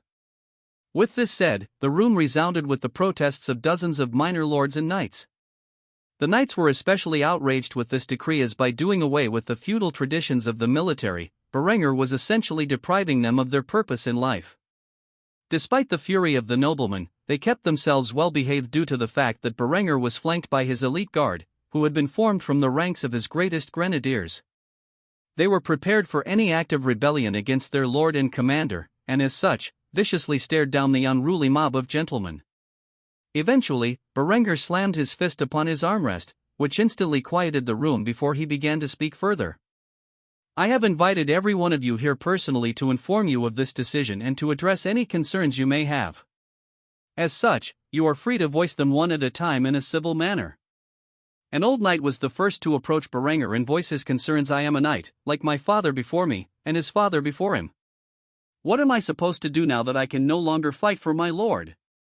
Berenger smiled gently at the man, as he knew his concerns all too well and had already prepared a response for such a question. "I am sure your expertise in warfare is needed among the ranks of my army, and as such, I will offer you a place among its ranks. So long as you complete the necessary training, you will receive a position as a commissioned officer. From there, you may progress in the ranks based upon your ability. Though the man wanted to protest further, yet he could tell Berenger would not budge, and as such, he responded to Berenger's words. I will take it under consideration. Afterward, the man returned to the crowd, where a minor lord rose and voiced his opinion on the matter. If the army is entirely under your command, then who will protect my borders? Berenger once more smiled gently at the man as he expressed how the military would function going forward. Forts will be constructed in each region to ensure proper defense. These forts will be manned by a garrison of soldiers who fall under the command of the army. These garrisons will also be in charge of law enforcement until a time where a self-sufficient and dedicated police force is established in the region. As many of these lords were familiar with how Berenger had chosen to rule. Over the last month or so since he ascended to regency, Berenger had forced his reforms on his vassals one at a time. It was getting to the point where many of them were thinking of rebelling. Yet right when they were considering such an option, Berenger not only planned to undermine their ability to effectively do so but establish garrisons in their territory, which were manned by soldiers loyal only to him. This was considered absolutely unacceptable to many of the lords shackled by vassalage to the von Kufstein family. Nevertheless, the lords had no choice but to accept these terms. After all, they were all aware of how quickly Berenger had put down the Baron of Kitzbühel's army, which was far larger than anything they could muster. Many of these knights and lords were present to witness such a shocking display of power. It was something they would never forget in their lifetime. One by one, the lords and knights of Kufstein voiced their concerns, and Berenger addressed each and every one of them with a carefully planned answer. By the time the convention was over, Berenger had received all of their signatures while signing the military reforms into law, thus dealing a mortal blow to the old feudal system in which he was inching ever closer to completely replacing. For now, what settled the noblemen's minds was that they still had access to their land and would thus be able to live a lavish lifestyle without having to worry about dying in war. They could leave that to the common people and those foolish enough to glorify such a thing. If they knew that Berenger was currently designing land reforms that would completely strip them of their ownership over such vast swaths of land and redistribute it to the public and private sectors, they would have tried to skin him alive then and there, even with his elite guard present. Fortunately for Berenger, these old and bitter men had no knowledge that their feudal authority would soon come completely crashing down upon them. Their roles as nobles would soon become little more than a ceremonial title passed down throughout their family. Of course, to ensure there was not an outright rebellion, Berenger was thinking of ways to appease the nobles and maintain some degree of their wealth. However, that was a discussion for another time. For now, Berenger had successfully enacted his military reforms and would be incorporating all knights, men-at-arms, and other professional soldiers into the ranks of what would one day become known as the Imperial Army. With the military reforms in place, Berenger began incorporating the militia and professional army into one cohesive force. The men were made to swear an oath under pain of death and damnation that they would protect the realm from all foreign and domestic enemies while also swearing their allegiance to the Viscounty and its commander-in-chief, which at this point was Berenger. Afterward, roughly 1,000 infantry were transferred into the ranks of the infantry battalions. By doing this, Berenger ensured that the new and possibly disgruntled troops were alongside those that were already completely loyal to him so that they had no chances of turning on him. As far as the 30 knights under his command were concerned, they were transferred into the ranks of the Cuirassier battalion, which was growing in numbers by the day. The expense in raising cavalry was far more than that of infantry or artillery, yet it would be worth the amount as far as Berenger was concerned. Thus, he had no qualms about funding such an endeavor. Though it would take a few months for the new troops to go through basic and specialized training, he was confident by the time the upcoming war broke out that he would have a large, well-trained, and well-equipped army that was far greater than any force in the world that was equal in size. Every day the arms factory and the armory worked to produce the necessary equipment for Berenger's army to properly field. As such, he quickly was left with a vast stockpile of the obsolete weapons and armor that kept growing by the day. Eventually, Berenger decided he would sell the equipment to Count Lothar at a discount considering it was used equipment, and some of it had been especially fitted to certain people. He would never think of gaining full price for it. Nevertheless, it was fully functional equipment and better in quality than basically anything else in the world aside from his own forces. Thinking of this idea, he personally wrote the letter to Count Lothar, who was more than interested in the offer and absolutely curious why Berenger would be selling such a large amount of steel plate and brigandine. Thus the man made his way to Kufstein as quickly as possible, where he was currently meeting with Berenger in his armory which housed the equipment, where the two noblemen discussed the exact details of the trade. Count Lothar was not shy with his questions. He could not think of a reason why Berenger would give up such valuable equipment unless it were faulty. So why are you selling such a vast quantity of steel arms and armor? Do you not need it for yourself? Berenger began to laugh. He had already planned an excuse for selling his army's obsolete equipment. I am currently investing in a massive infrastructure initiative, and I need more capital than I am making on the steel and textile trade. I figured my peasant levies did not need such superior equipment.